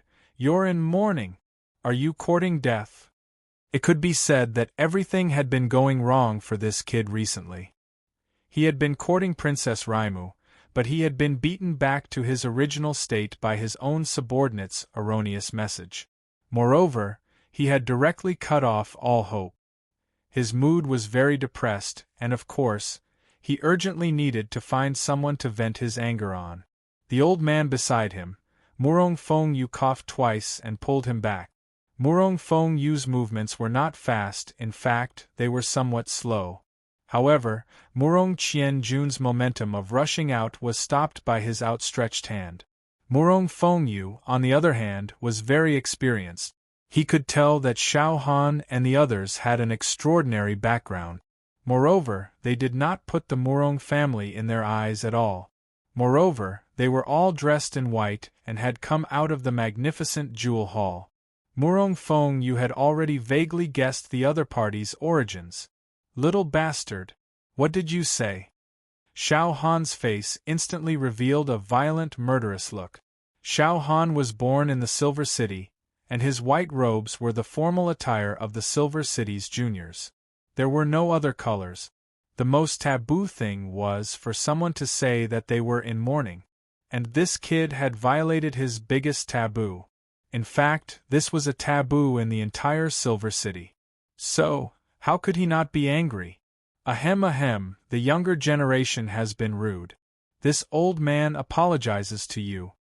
Murong Feng Yu's eyes seemed to be blurred from old age as he looked at Xiao Han. His old face revealed a seemingly sincere smile, like a blooming chrysanthemum whose petals had been knocked down by the wind and rain. Looking at your attire, you must be a hero from the Silver Blizzard City. How do I address you, Mr. Xiaobuyu? Xiao Han's body shook, and he felt even more depressed. This old man in front of me is too cunning. He had apologized first. Then, he had brought up Xiaobuyu. And he had faintly pointed out that they had some sort of relationship. Moreover, he was so old. So, the Xiao family's descendant didn't even dare to get angry. Xiaobuyu's name was world-famous. So, he couldn't deny the possibility that he could have faked his identity. But, the words of the Murong family's second-in-command couldn't be false. So, he could only restrain his anger and return the courtesy. He is an elder of the Xiao family. Thank you for your concern. You don't have to be so polite. So, we're not strangers. Murong Feng Yu squinted his eyes and lowered his posture as he said, we were in the wrong in this matter. My Murong family will give you an explanation later. I hope you will forgive us. Xiao Han snorted and said, there's no need. Murong Feng Yu let out a sigh of relief. He knew that this matter was over. So, he glared at Murong Qianjun. But, he saw that Murong Qianjun was staring blankly in a certain direction. He followed his gaze and saw a budding young girl. She looked like a snow lotus blooming on an iceberg. She was standing beside Xiao Han. She was dressed in white, and looked extremely elegant and beautiful. Murong Feng Yu couldn't help but think, if Qianjun can get this girl, wouldn't it mean that my Murong family and the Silver Blizzard City would have a relationship? But this matter needs to be considered at length. This girl. Doesn't matter what status she has in the Silver Blizzard City. She's a piece of swan meat for my Murong family. Suddenly, the sound of horses' hooves was heard from afar. Several troops had arrived. The prince's men had arrived. And Princess Raimu's carriage was at the very front. Murong Feng Yu didn't have time to exchange pleasantries. He hurriedly called out to Xiao Han and the others. Then, they walked in one after the other. The sound of a carriage was heard from the other side of the street. It was the Prince Equivalent's carriage. At this moment, all these powerful figures were gathered together. It couldn't be denied that this was a coincidence. Princess Raimu was sitting in the sedan chair. She had a heavy heart. She didn't want to come today. After all, she wasn't the kind of person who liked to join in on the fun. But her father came looking for her as soon as she made up her mind. He asked her to go with Mr. One. Moreover, he asked her to go with him in disguise. Princess Raimu was helpless, so she had to comply. However, he did not know what his father, the emperor, was thinking. He kept stopping along the way, forcibly blocking the carriages of his 3 brothers behind him. It was as if he was deliberately creating a conflict between his 3 sons. There was only such a wide road, who would go first and who would go last. You're tuning in to the Phoenix Nights YouTube channel. Don't forget to subscribe and join us on this journey to catch the most captivating stories.